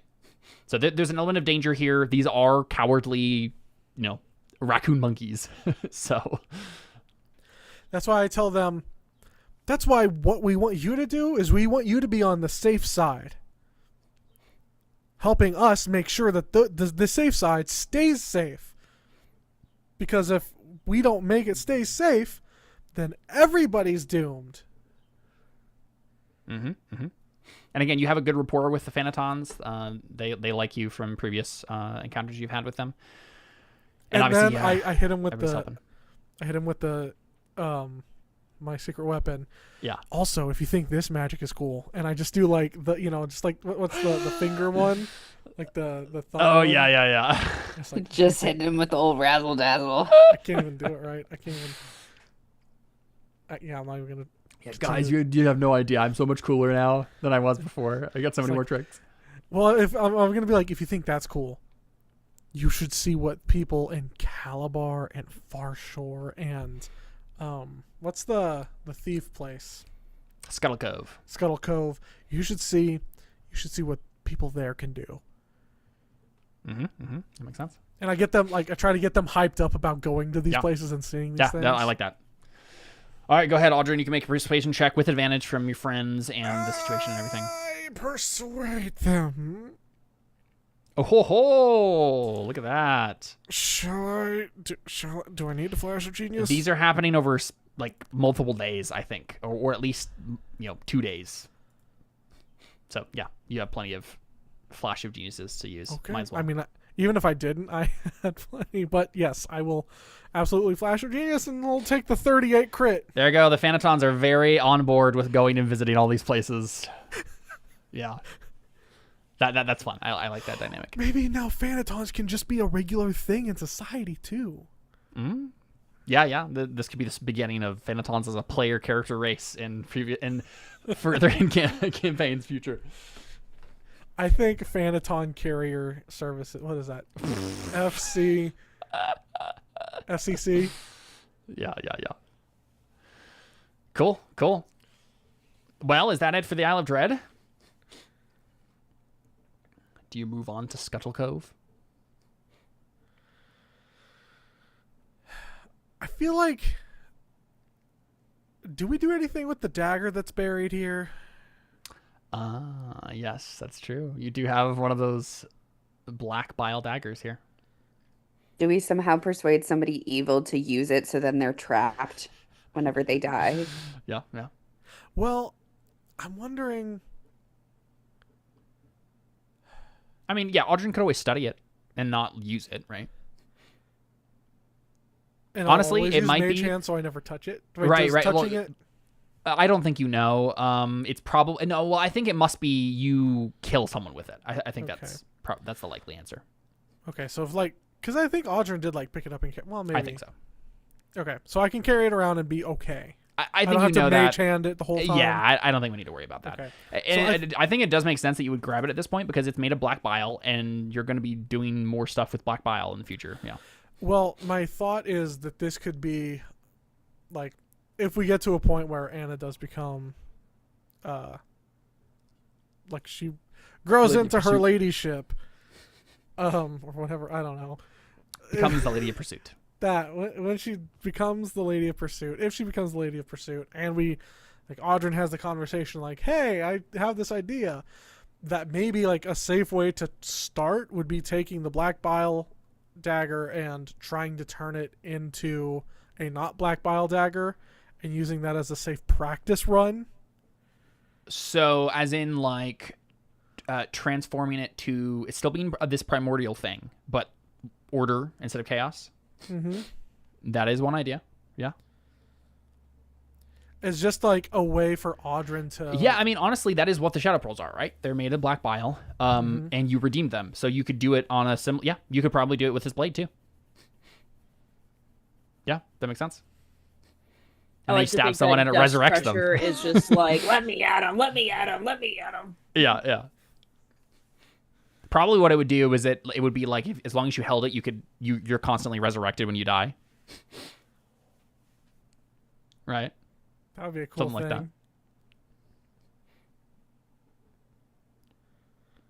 Cool. Yeah. So we see Audrey dig this up. And then I think Zondalan, who, we previously saw in Farshore drinking and depressed. This is the last time he was here. He quote unquote committed suicide, and then you guys learned it was Luna who killed him. Yeah, right? It was so sad. I was here with him at the bar. I know. It was a whole big thing, but we see him like happily helping you guys. He's helping out around Farshore. He is helping you guys whatever you need to do. And when you guys are getting ready to go to Scuttle Cove, he is so like he's eager to see his friends again, right? To see the Jade Ravens. You can tell that on his face because he hasn't seen him yet, and they don't even know. Oh, yep, that's exciting. Do you guys get to Scuttle Cove then? Is that the next point on the map? I think so. Cool. And, Scuttle Cove was a pretty dingy, grungy city of depression and poverty and stuff. And it's not like it's suddenly a radiant city of hope and joy, but it does look better than it was. You can tell that people, it's not like necessarily like people are walking around smiling, but before they were like, you could tell there was just this oppressive atmosphere, and it really does not seem that way anymore. People are maybe a little skittish and nervous, maybe as if they're thinking that this is going to be true. Yeah, it's too good to be true, but you do see like the city has started to turn around. You don't see a bunch of like drug dealers on the corner. You don't see like, people conscripting people to be slaves in a galley. Like there was a lot of like, I can't remember what they're called, but there's like recruiters who will like kidnap people and like make them into like ship slaves or whatever. That's often a thing that would happen in Scuttle Cove. Various things like that, right? Like the Crimson Fleet was doing that. None of that is happening when you arrive back at Scuttle Cove. It is a city that is slowly coming back to life. And when you get in touch with the Jade Ravens, or the Order of the Bitter Curtain here in Scuttle Cove, which is what the Jade Ravens were working with them to like fight against the various bad factions in the city. You get in touch with them and you start heading towards their base, and it's no longer like a underground basement below some market, right? It's like an actual building. I think it might even be, let's say it's the Minting House, the that one place that was like crawling with the UNT cult that was here before. That you guys didn't actually fight anyone there, but like Anna snuck through it and had a whole thing where she was like trying to steal papers or whatever, right, to learn about the Crimson Fleet. So they've like polish that place up and have it like as an actual like fortified like base of the Order of the Bitter Curtain.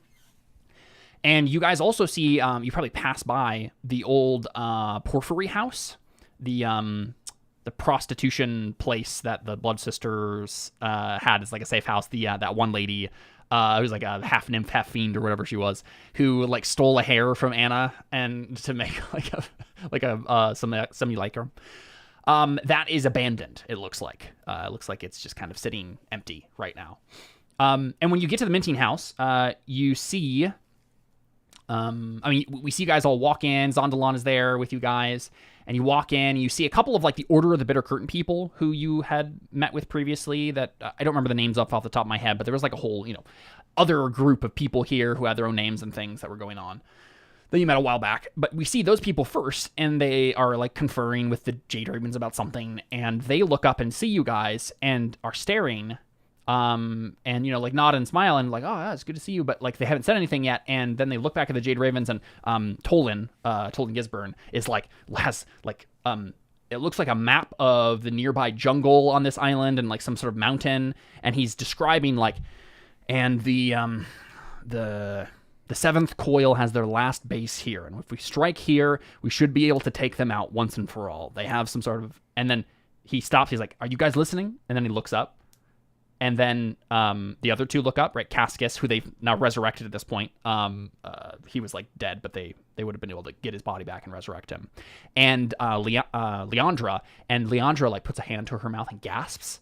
And then Zon is like standing there like... kind of like with just a lip smile, right? He seems like there's a lot of emotion on his face, but he's just kind of standing there. And Tolan is just staring at him. And then he like walks over to the guy and just like gives him a big hug, and then Leandra like comes over and like hugs him from behind, and Cascus also is like clapping him on the back and like, oh, it's good to see you, lad, and there's this reunion between all of them, and they talk, and there's a whole big conversation that has to happen where he's like, they have to explain what happened and how he's back and all that stuff and what they've been up to. And that happens between them. But it does seem like the Jade Ravens say, like, with the help of the Order of the Bitter Curtain, we've been able to push out most of the evil factions here. And, like, the Jade Ravens were high-level adventurers, too. And they've spent their time since you had left them. This is the thing they've done, right? They have slowly, like, won this city back from the cruel, evil people who were oppressing the citizens here. And it does sound like they say, we have one stronghold left. The Seventh Coil is the only faction that has remained, with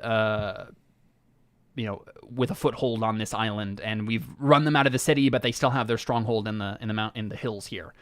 And then I think Tolan says, "We're on our way to go take the fight to them.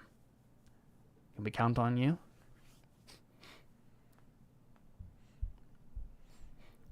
Are we gonna quest with our old mentor people that aren't not mentor, but Audrin, peers? please let us go on a quest real quick, please. Can we side story, Audrin, please?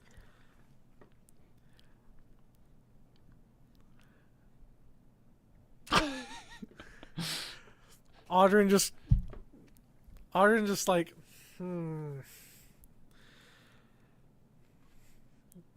You know how important our mission is.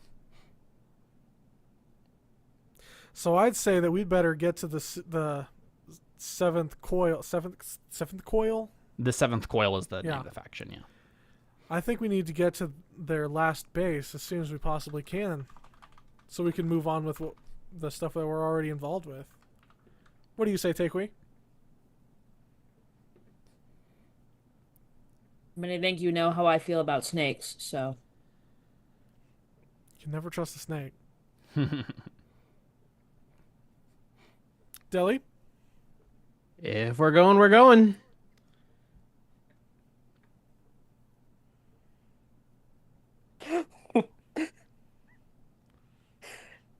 Audrey doesn't even say Anna's name. He just looks. Something I know what I'm supposed to do with. I know how to fight things. Exactly. I don't know how to do all this lady stuff, but I know how to fight. Oh. Lost Alyssa. Oh, no.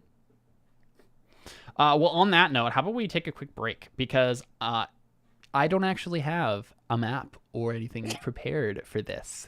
I kind of knew I was going to have to wing it, but it'd be nice, especially if Alyssa just dropped out. It'd be nice to have a couple of minutes to put that together. So let's go ahead and take a break here, and we'll be back in just a little bit with more Terra Invicta right after this. See you around.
Hey, this is Terra Invicta, episode 112, going into part 2 of today's episode, and I have prepared an encounter.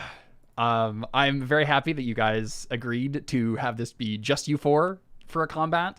We're assuming there's a larger assault happening on this, like, volcano fortress, basically. There's like a volcano on the island near Scuttle Cove. This fortress is in the heart of the volcano, and we're assuming we start off coming back from break with, like, you know, a montage of the beginnings of that assault, right? And you guys are all really high-level adventurers, and you have the Jade Ravens, you have the Order of the Bitter Curtain people, you have Benedict and Serge and Nestor, and everybody is going ham on these Yuan-Ti, right? And I think it's already pretty obvious that this is likely going to end in a pretty decisive victory for you guys. My intention with this is not to, like, provide some sort of, like, dire challenge. Like, even if you guys get into trouble with this encounter, we can always assume that any number of NPCs can come and save the day if you really need it. But, you know, I think this would be a fun opportunity to stomp some snakes, you know? And that's what we're going to do. So, here is the 7th Coil Fortress, or at least the part of it that you guys are storming.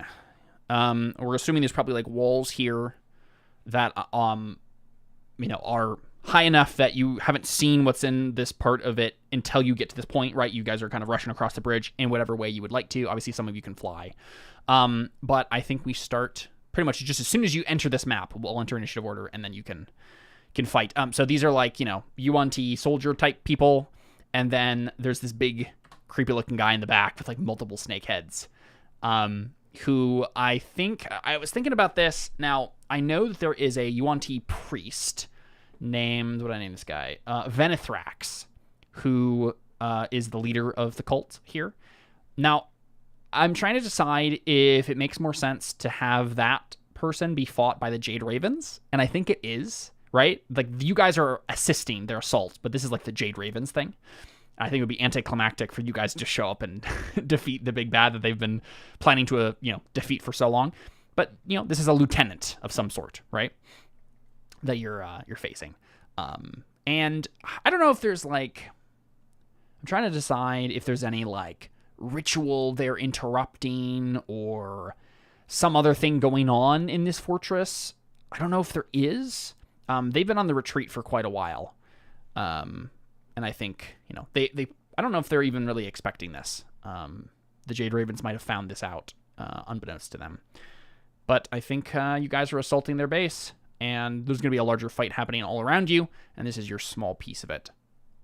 So let's roll some initiative. So we got this champion and this anathema. It's really funny. There is a distinct lack of Yuan-Ti representation in the various 2014 D&D books. So I did my best with my the initiative should be I had. 15.16. Yeah. You got it. Roll20 was delayed, so I clicked it twice. No worries. All right, there we go. Starting us off, of course, is Audrin with a 27. I crit succeeded on that. You did. For no good reason. Well, I assume you're leading the way, you know, flying through the air. So what do you do? Lava all around you. You're in the heart of a volcano right now. Do they? I mean, they're in a volcano. Do they have resistance to... Oh, wait, my pistols are radiant. They don't have resist. Do I know if they have resistance to radiant damage? Likely not, no. I'm flying in. Pistols, like I'm doing, like, the Superman pose, but with guns. Pistols. Yeah. Nice. That's just what Superman needed, you know? Who needs fists of steel when you can fire bullets of steel? Throw steel. Yeah, it's like some mix. You know, it's another American hero. What's his face? Gun Boy.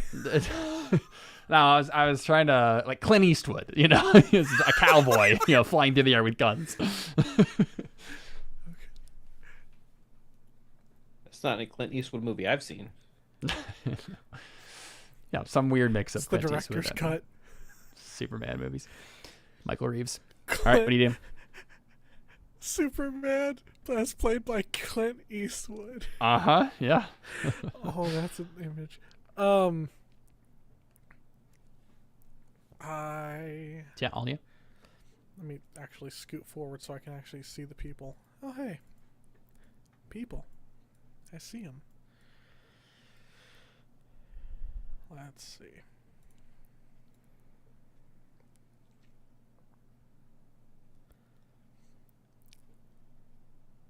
So, a guy in the middle, we don't really have to think or worry about because they're taking care of him.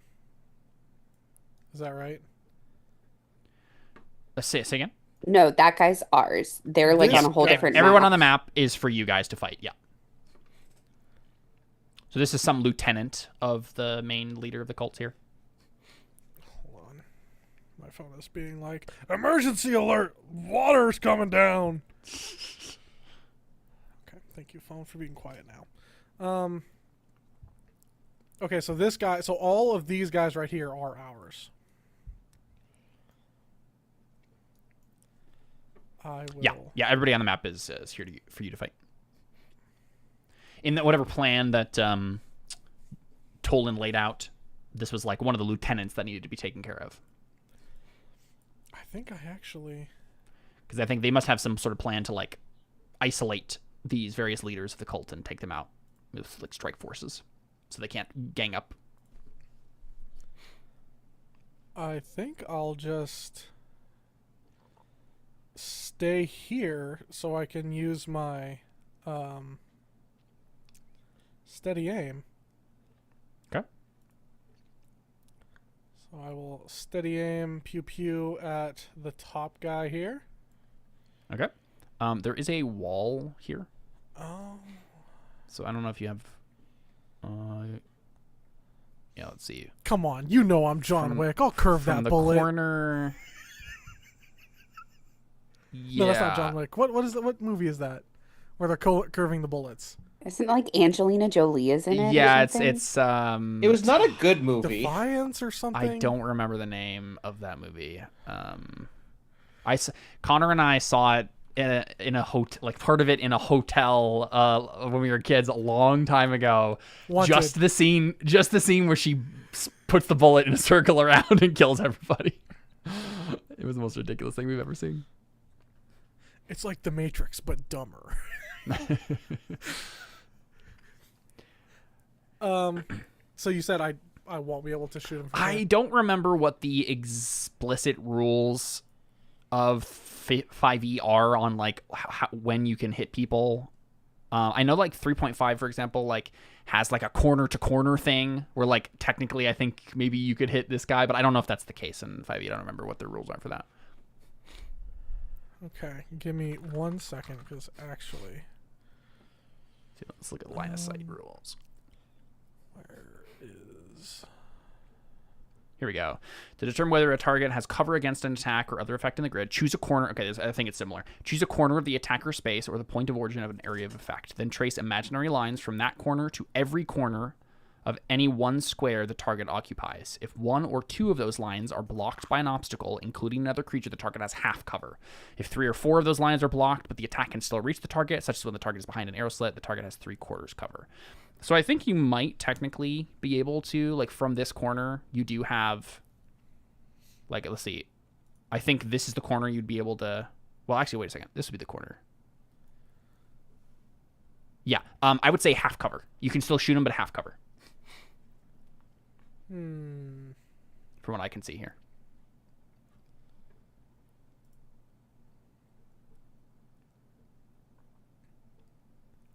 What about this guy? Straight ahead. Yeah, I mean, he's good. I'll just shoot him. Yeah, that's a simpler way of doing it. Sounds good? That Do way it. I can get my steady aim either way. Yep.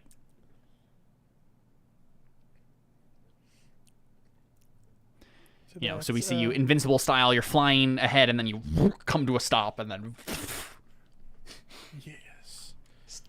floating ominously in the air with your guns. A pistol with my floating pistolness. Oh. And you have advantage, right? And I have advantage. Steady aim, I'll yep. sneak it in. And I nice attack with that bullet too through the because of brain. Oh, this is gonna be so much damage. Do it, Well, dude. maybe I could also you, roll a bunch of ones. Yeah, that's true. How much max damage can you do? You think? With this, well, it's 46 sneak. So I think that's what 8d6 sneak. Oh, I thought you said 46, like the number 46. No. I was thinking 46 d6. No. Oh, that'd be crazy. I was like, how, Jordan? I broke everything. No. I know you have crazy skills, but you're not supposed to be this good at combat too.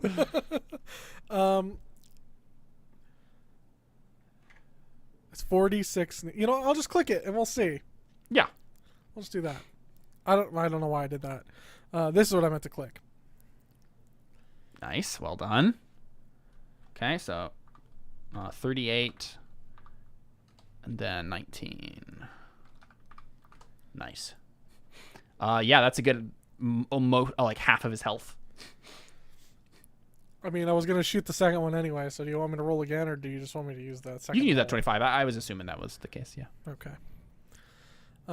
This one does not have sneak attack since I already used that. That would be another just 19. Nice. Yeah. Yeah, with two... Just the 19. Okay. 2 radiant wounds ripping through this, like, Yuan Ti soldier. You've gotten him down half of his health, right? And I guess I don't know if there's, like, blood necessarily, because it's, like, I don't know, maybe it cauterizes. I don't know how radiant damage would work in this instance, but you've burned holes through the guy, and he's not looking so hot. Or cool, maybe he is. Depends on if time for my third shot. Yeah, yeah, do it. The pew. Forgot you had that. Yeah.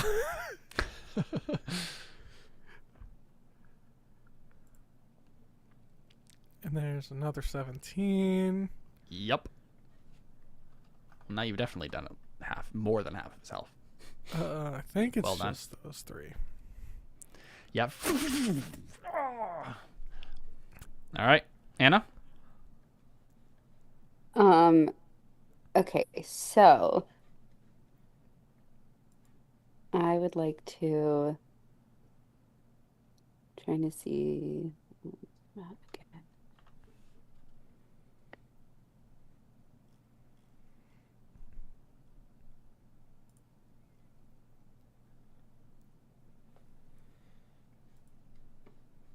I'd like to.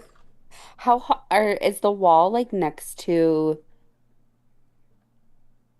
Is this like a wall right here? Like next to this guy? Where? Like right here. Good question.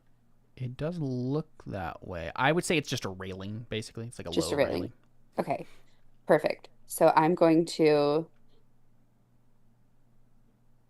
Caleb, what would you say is I love when sentences start this way. so for my boon of the void, if I move 100 feet in a straight line at a target, I deal an extra 2d10 damage. Nice. Does the 100 feet have to end in front of it, or like if I zoomed like right here to make the 100 feet? Like I see what you're saying. Yeah. Do you have the wording of that explicitly somewhere? It literally just says, if you move 100 feet in a straight line at a target, your first strike deals an extra 2d10 damage. The spirit of that rule tells me this would have to be in front of it. Okay, right? that's okay. Yeah. That's why I don't know if ask. the letter of the rule would allow, but no, that's my read on it. That's fine. Because I'm assuming it has to, deal with momentum and stuff. Yeah, I think that's the intention of it, at least narratively. Can I make the Dragon Ball argument? Yeah. If you're flying...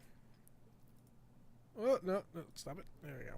If you're flying like this way, and if she comes to right here, and she has she's throwing a kick that's coming from here, and she's like flying sideways, and that kick is going like right across the face...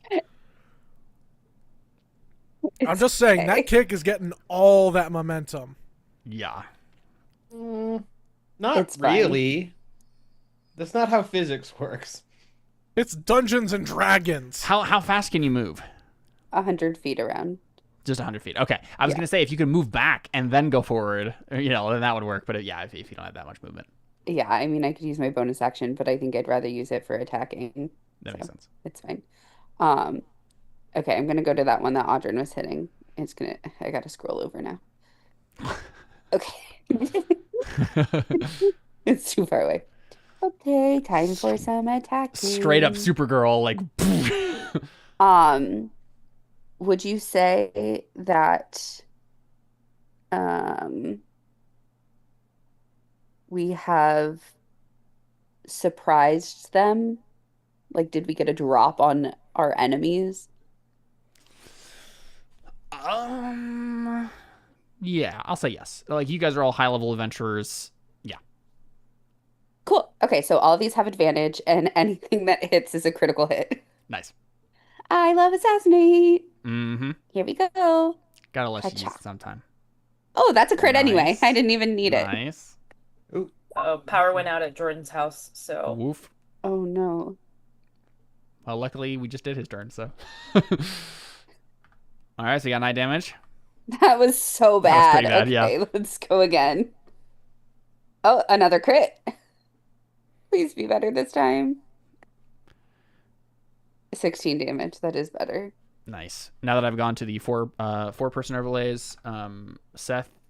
Oh, it's from a side story. Oh my goodness, this is from our 20th level side story. So Seth, you are yourself, but you're not playing Deli, and Emily, you are Alyssa, and Alyssa, you are Jordan. So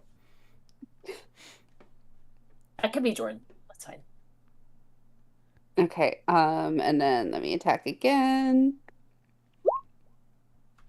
I'm assuming that's a hit. it certainly is. Okay, so it's 10, and then let me roll Nice. another d10. Incredible. Oh, another 10. Wow, you're so close to downing this guy. Well, I can use my bonus action to kick him. Oh, should I do flurry of blows? I'm gonna do flurry of blows just for fun. I would. Kick? Hello? I don't know if it. Okay, I'm gonna click I it don't see again. no kick. Oh, there we go. It's fine. Nice. I get 2 hits anyway, so does a 19 hit? 19 does, yeah. Okay, perfect. So Oh, 11 not dead yet. damage. 5 damage plus Oh. another 2d10. Because everything's crit still. Oh, yeah. 3! Oh, It's it's dead? Yeah. So what do we see, Emily? I feel like maybe like as I'm flying, can I leave like a little trail of like little like silver sparkly behind me as I'm pursuing an enemy? Ah, yes, indeed, yes. We see part of your magical girl transformation. Yeah, like I think there's like some like silver sparkly left behind me like as I'm using my boon. Yeah. And then I don't think anybody else like can see it except, in the anime, like as you're cutting to me as I'm attacking. But I think there's like kind of like silver sparkly in my eyes, like as I'm pursuing this enemy. Silver sparkly, nice. Silver sparkly glittery, Indeed. So nice. Very cool. All right, take leave with you. And then let's see. Yeah. I think I'm gonna move back a little bit so I'm further away from this big guy, but I gotta measure some distance. Mm-hmm.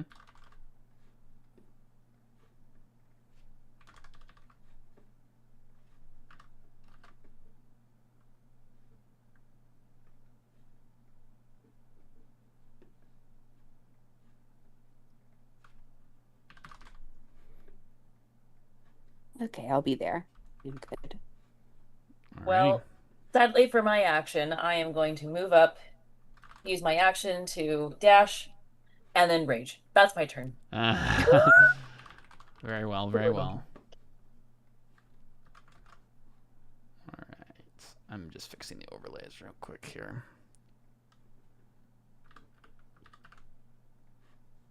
All right, sweet. Okie dokie, we got these guys now. There's one less of them. But this one will go ahead and probably go and attack Anna. No. All right, let's see. Oh, I guess they got bows. You know what? I think they'll just grab out their bows for now. And they'll go ahead and shoot Anna. No. Not me. Why would they do that to me? Yeah, I think they're all going to shoot you, all four of them. Or all two of them, sorry. All four attacks. Oh. 24s? Let's see. The first one and the last, yeah, the 24s hit. All right, so 14 piercing, 7 poison, and then 7 piercing and 13 poison on that last one. Okay. So they take out their giant longbows and poison arrows. And then, you're all silver sparkly and flying and dodging out of the way. And, I'd like to imagine, especially because you're just 19th level character and a monk, even if you don't use your, deflect arrows or whatever. Wait, I can catch. Oh, yeah, you can do that. Use my reaction. Wait, finally. Do it. Let me use my reaction on the first one to try and catch it and throw it back. Okay, I gotta go into my rules and see what I'm supposed to do. Yeah, we haven't used this very often. Mm-mm. Well, I don't get shot at very much. Usually they hit me because I'm up against them. Yeah. Well, one of the first times it's been relevant in a long time. Again, Anna has always been the lady of pursuit. Where's deflect missiles? Okay, here we go. Okay, the attack is reduced by 1d10 plus dex plus monk level. Okay, so that's... Sorry, I'm like, what is happening? Okay, 1d10 plus 3 plus 9. So 12 plus 2. Okay, so 14. So I don't get to throw it back because the damage isn't 0. The poison still gets you, yeah. But that's I'd like to imagine you do grab it, right? But you grab it and the poison gets on you, right? You get cut in the hand as you grab it, and the poison still seeps in. It's been so long since she needed to catch one. She's like, oh, right. Yeah. I think I kind of grab it and I'm like, oh, I forgot I'm good at that. You did it just by instinct. Yeah, exactly. Yeah. It looks very cool. All right, sweet. It is the anathema's turn. Let's see. Wait, it's called an anathema? It is called a Yuan-Ti anathema. Okay. Okay, let's see.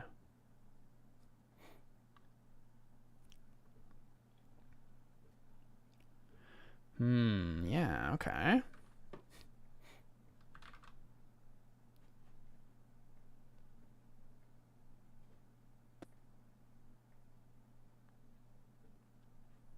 Where's this?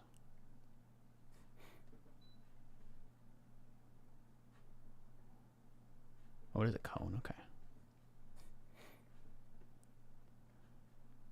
See if this makes sense.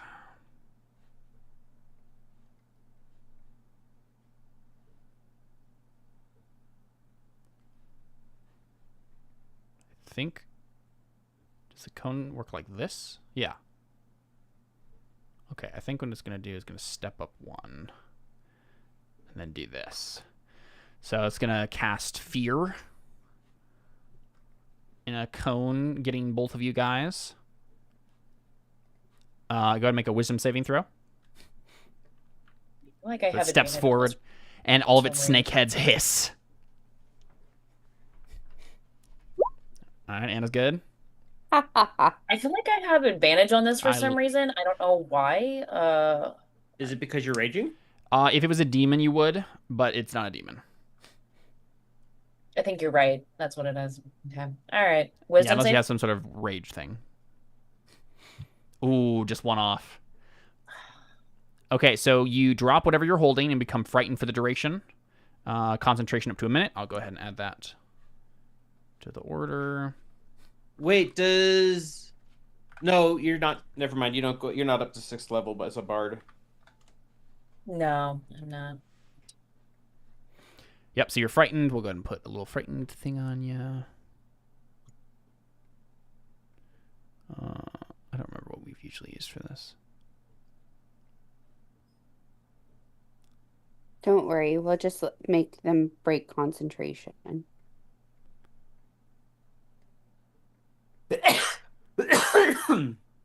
Bless you. Thank you.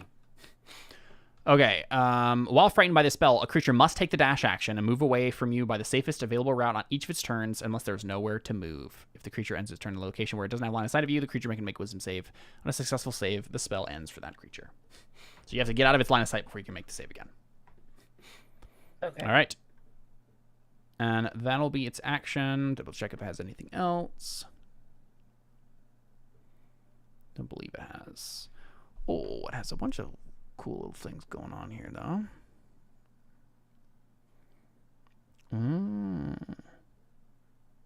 Wait, I have to use my reaction to move away from it right now? Is that what you said? I think it's using your action. No, you must take the dash. Dash Yeah. action. Yeah. Great. So Okay. ideally, me and Audrin can attack it enough where it just breaks concentration before your turn. Okay. It also has an aura, but it hasn't come up yet. So have to keep that in mind. Great to know for me for my next turn. Yeah, well, it's within 30 feet. Yeah, okay, it'll be both of you. Okay, that's its turn. And then Deli. Okay, I wasn't sure if it was my turn yet or if there was another one going. There's only 3 of them? Now only 3, yeah, because one was killed, yeah. Okay, I kind of just didn't pay attention for a while because I figured I was solo in the turn order by the time it was my turn. Well, this is the thing. When we don't have like 15 million NPCs, we can actually get through.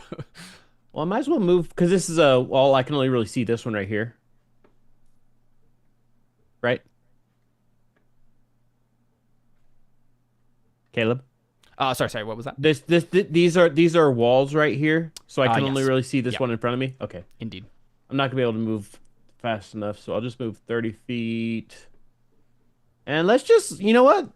How late in the day is it? Probably relatively late at this point.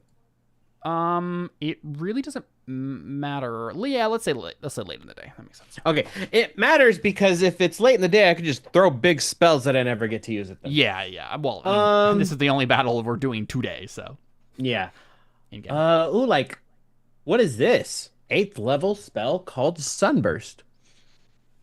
60-foot radius. 60-foot radius. No, that would be bad. No, Sunburst. Yeah. Well, I was gonna say I think you've done it before, but no, Sunbeam is what I'm thinking. No.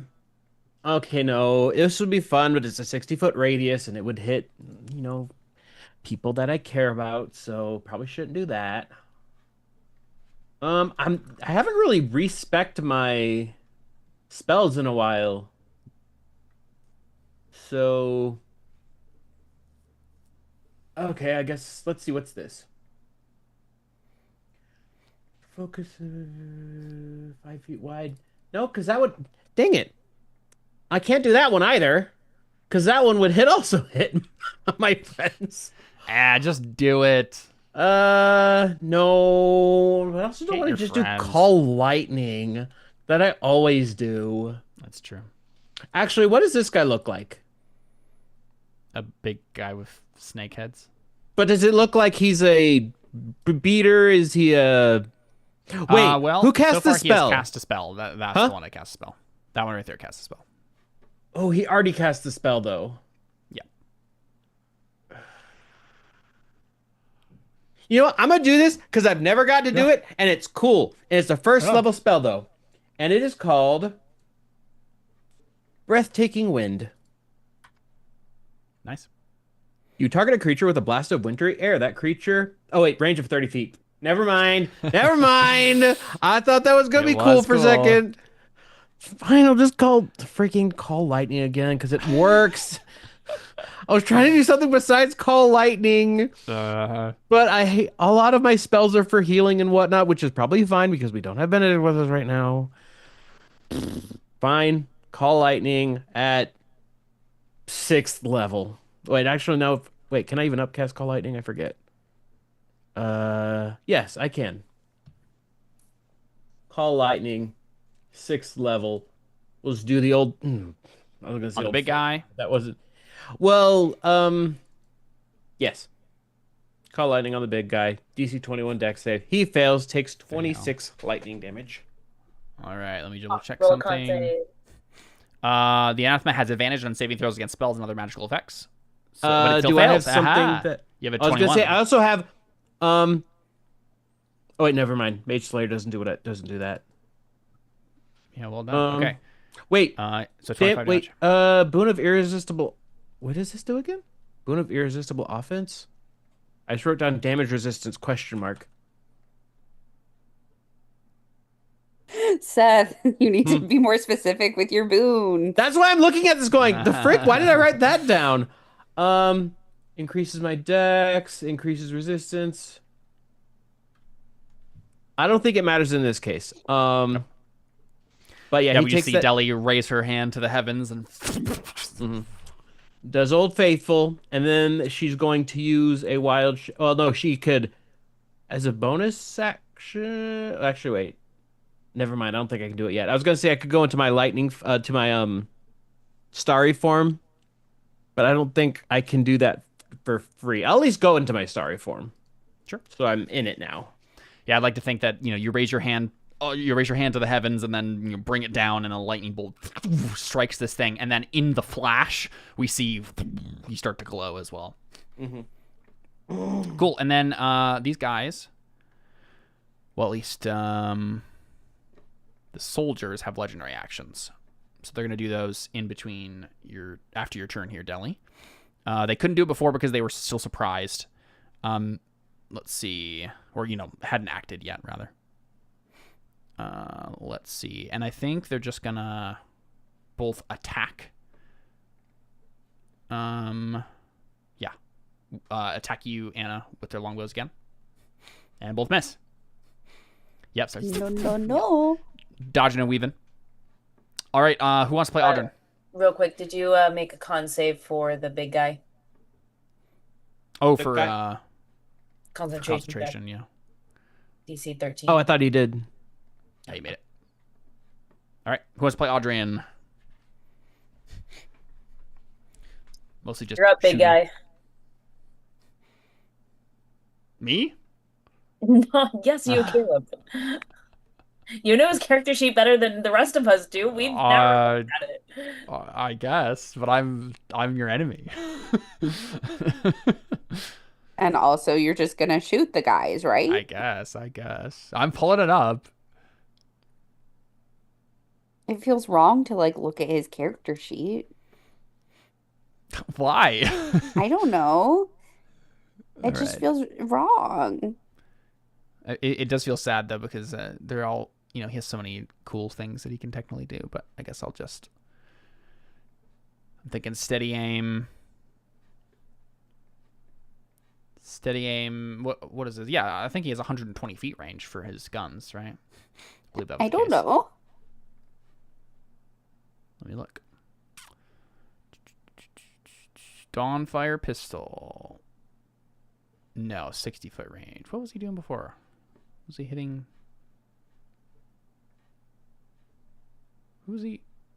How was he hitting this guy? I guess he hit this one, I thought. No, he hit the guy in front of him. But what is it for range? Do you just get disadvantage if it goes beyond the? I I think so, yeah. I don't know. Disadvantage after range up to your long range. Okay. I think we might have done that wrong. I'm going to fly forward for him.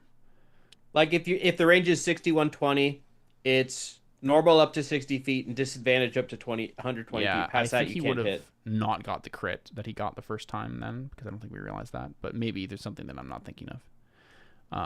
Either way, I'm going to go ahead and have him move up 30 feet. And since he's just out of range of that guy, he will go ahead and shoot this guy on the top with his Dawnfire pistols. And he gets three attacks. He gets 3 attacks even if he even if he moved. That's a 3.5 thing. Okay. So 18, he hits all of them. Okay.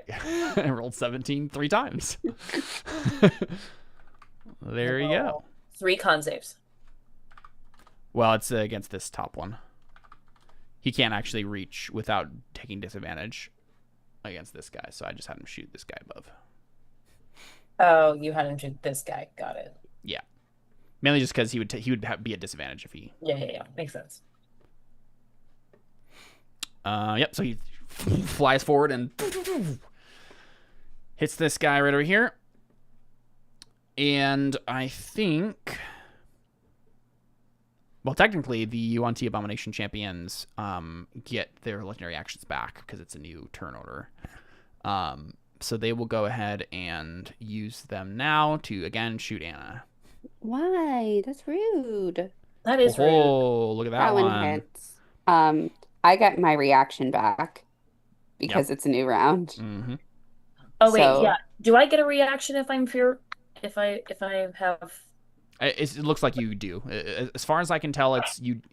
You have to use your dash action on your turn. You're frightened. You drop whatever you're holding. You have to use your dash action and move away from the creature by the safest available route on each of your turns. Okay, so I can still, right. Okay, so I can still use my reaction then. Yeah. Doesn't look like there's anything. Okay, I'm taking 24 points of damage. Here, take... Wait. 22 points of damage. Cool. Hold on. You were gonna take those 16 less, and that 16 now goes to the guy who attacked her instead. Oh, nice. Okay. 6 damage. So, you were trying to deflect it too, right, Emily? Yeah.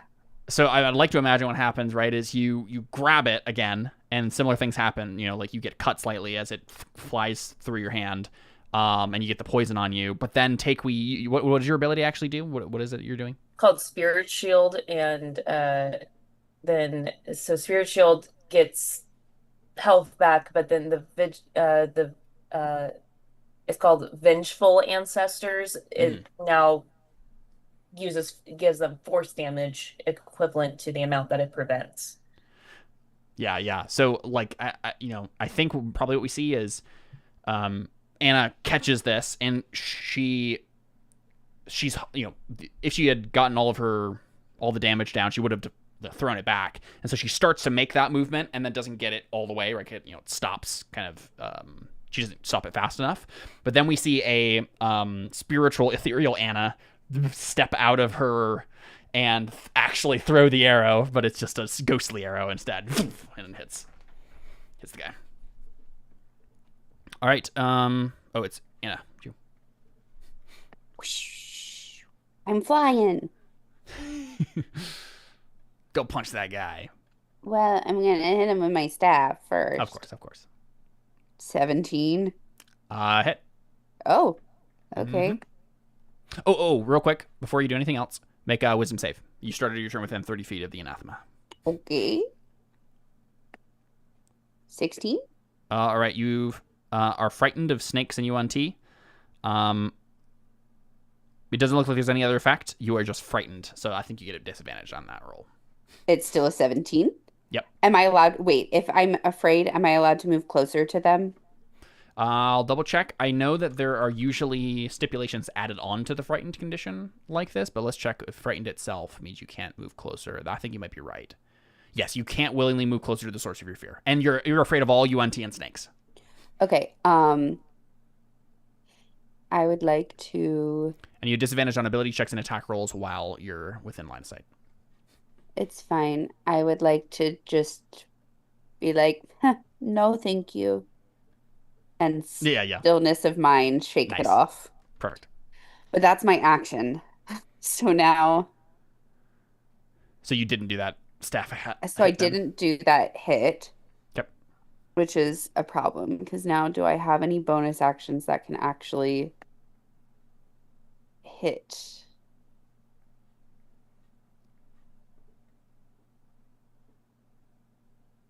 Because I think I can only unarmed strike if I use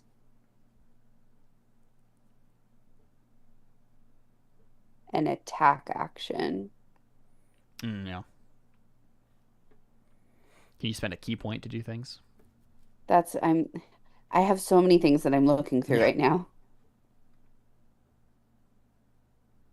Drowning in options. Oh, here we go. I'll action surge. There you go.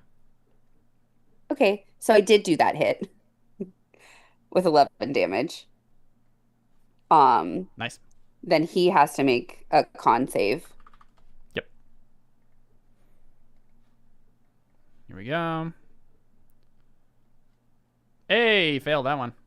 There we go. Okay. So frightened, Alyssa's frightened is away. It goes away. Is gone. And then I will now use my bonus action to flurry of blows.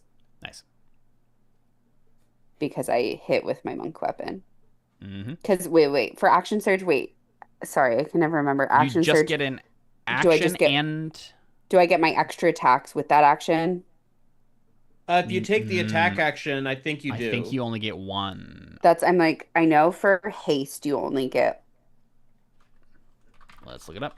One. I thought the thing was taking the attack action mean you got all the attacks from your attack action. I think that is typically the case. I think there is some sort of exception somewhere. Okay. Let me look. See. Okay, action surge. I have not. You can take one additional action. That's the only thing it says. One additional action. It says, okay, wait. My battery's low. In which case, you would be taking the attack action and you would get all your attacks. And then I would get my full one. That's what I was figuring. All of my extra ones. Okay. Okay, so now let me hit it 2 more times. Boop. Yep. Oh, 6. This is gross. 24. Yeah. Sadly, no advantage for any reason. All right. 11 damage. And then I'm going to flurry of blows. The lightning that has already struck this guy seems to spark, flicker across your staff as well as you bring down judgment from on high. Okay, so only one of those hits for 9 damage. All right. And then kick him across one of his snaky faces. I'm gonna go back here. All right, sounds good. Because I was like, whew. Yeah. Something's weird in there. Okay, and before Takewee's turn, these guys will take their another legendary action to move up to half their speed. And they're both going to go right here to threaten you. Taking out their big old long swords, their scimitars. Alrighty, Takewee, you. You're no longer afraid. So, but you do have to make a wisdom save. Another wisdom save, yeah. Okay. I should have advantage on this. No. This is what it's called, ophidiophobia aura, right? It's just like making you afraid of snakes by how crazy this snake thing is. I feel like I should have advantage on this. No, I don't think so. Yeah. I'm mostly joking, but all right. Darn. You failed, so you are frightened again but now against all snakes, right? So I literally am right in between. I can't move. Yes, you can't move anywhere because there's snakes on either side of you. Yeah. Oh no. I'm like Indiana Jones. Can you use your sunbeam? Probably. I am raging though. You're raging right now, yeah. But also nobody's attacking you anyway to keep your rage up. I have relentless raging now. Okay. Never mind. Don't I mind can, me.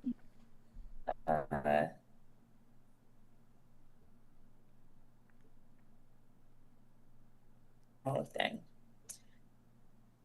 Yeah, only ends if I fall unconscious or if I choose to end it early. Is it worth choosing to end it early in this case then? I think though, when I end it early, I think I have to use an action to end it early. I could be wrong. Let me check. I haven't had to do that in a while. Let's see. It ends early, or if your turn ends and you have you can also end your range on. Oh, I can use it as a bonus action, actually. Yeah, maybe I'll just do that. You should take a deep breath and then kill them a different way. Yeah, I think I'm gonna do that. I think I'm just gonna cast Sunbeam at him because it's like clearly, yeah. Like if I can't get closer, I might as well do the next best thing. So,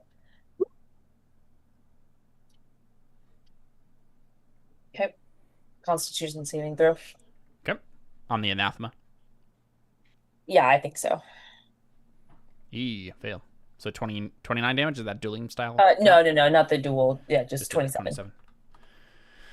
You've got him down to an even 100 hit points. Woohoo! Sweet, yeah.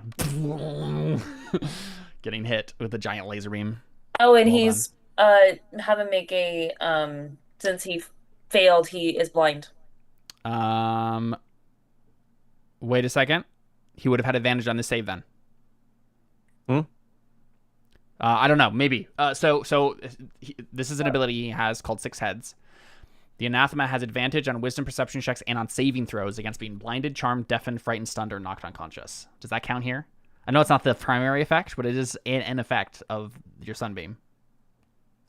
I see what you're saying. Right. What's the exact wording on the sunbeam? But it says on wisdom perception checks. Oh, and on saving throws. Yeah. Okay. So let's see. And is blinded until your next turn. It does seem like it's not like a secondary thing. It's just part of it. What you're saving against. I think he has advantage on this. Just because of that. So he saved then. That'd be my call. But if you have an argument. It makes sense. Multiple heads. One of them's going to be able to. Yeah. Otherwise, I'm not. This won't matter at all. Right. Okay. So then he takes half that damage. Then. Yeah. So not down to an even. Lame. 100. So it'd be 13 then. All right, cool. Yeah, and basically, one or two of the heads gets blinded and doesn't look away in time, but the other ones do, right? Right. So the heads move away from the beam. Yeah. All right, sweet. It is these champions' turns. And let's see.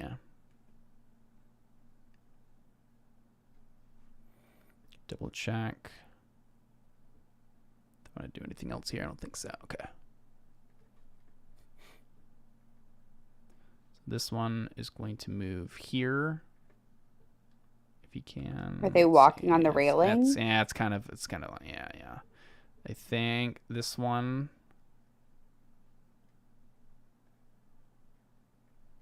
Move there.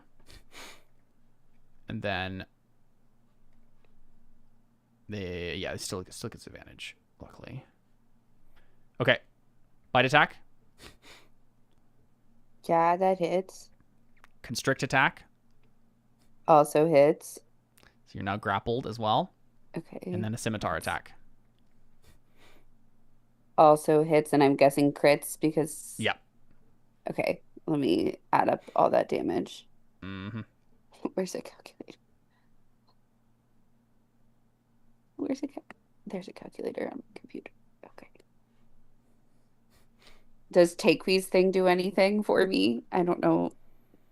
It's not the top of the turn. Dang.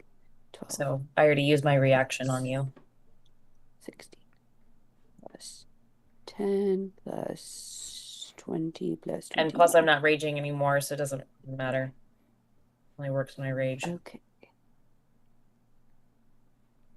Got all that down? Yeah, no, I just have to Okay. Guys, all that really hurt, actually. And this guy gets attacked still. Bite? Yes, but he can't constrict me, right? Or no? No, it's just this one can't. This one over here can't use constrict on another target. Okay. Okay, well, the bite misses. Yep. Okay, constrict. That hits. So they're both grabbing you with their snaky bodies. Guys. And I don't feel so good. And that also hits. Because it has advantage, right? Yeah. Yep. 24. Guys. The lady of precision is all tied down. I really don't feel so good. And then we are on to the UNT Anathema. Benedict. Yeah. And let's see. I think... Ooh, what's the range on this? How far can this guy move? He might risk it. For the biscuit? Mm-hmm.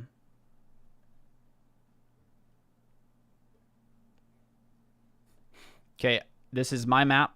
I'm going to say that there isn't a random pit of lava here. This just goes straight across.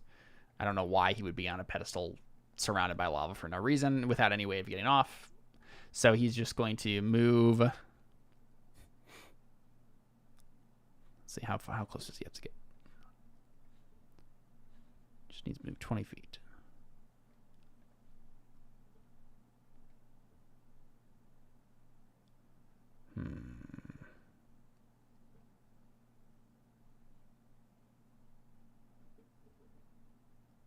Okay, so you can move there.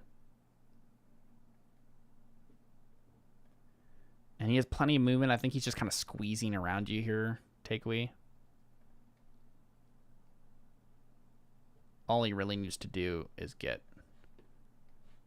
Let's see, where was he? Yeah, I think he can do that with... Just barely with the amount of movement he has. So he's going to move past you here. And then he's going to cast Divine Word on you. Anna? How many hit points you got? That's not a good question. Oh, yeah, that's I'm like gonna die. 20 hit points or fewer, killed instantly? Yeah.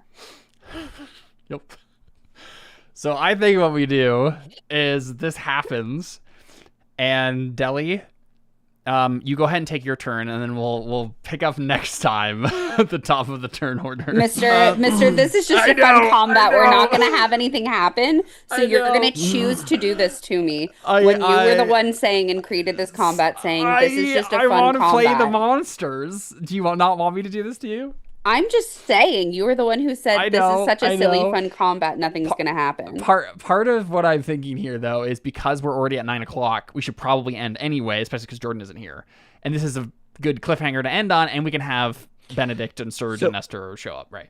So can I not... Healing her won't do anything. Is knocked unconscious. Yeah, she's killed, so she'll have to be resurrected. No, I'm fully dead, and you can't return to your current plane for 24 hours. Or wait. Yeah. No, I'm just killed instantly. That's for if I'm for a celestial. A celestial. Well, we've got the ability to resurrect. So I guess I'm just gonna do the spell I already had.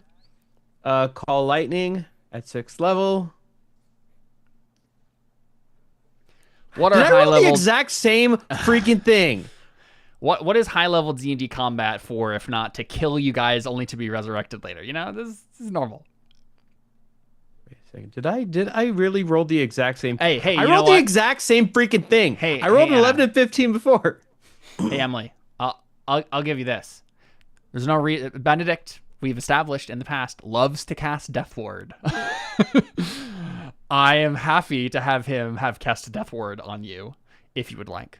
Well, here's the thing.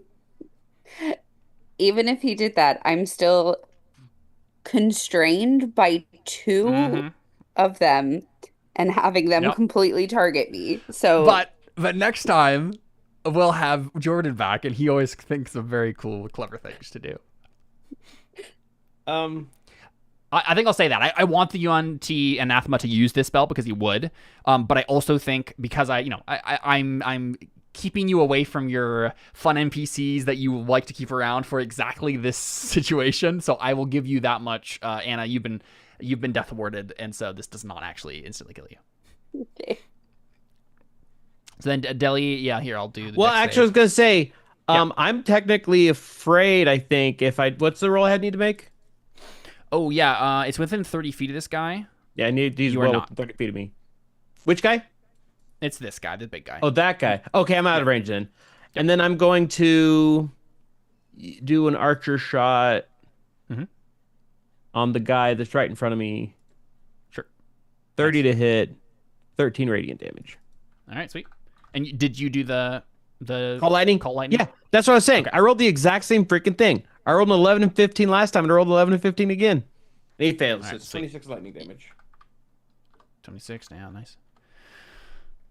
All right, there you go. Well, I think that's a good enough place as any to leave it off, and then we can pick up next time with the return of Jordan to save us from this battle. You know what? I have no excuse. I don't know what to say for myself.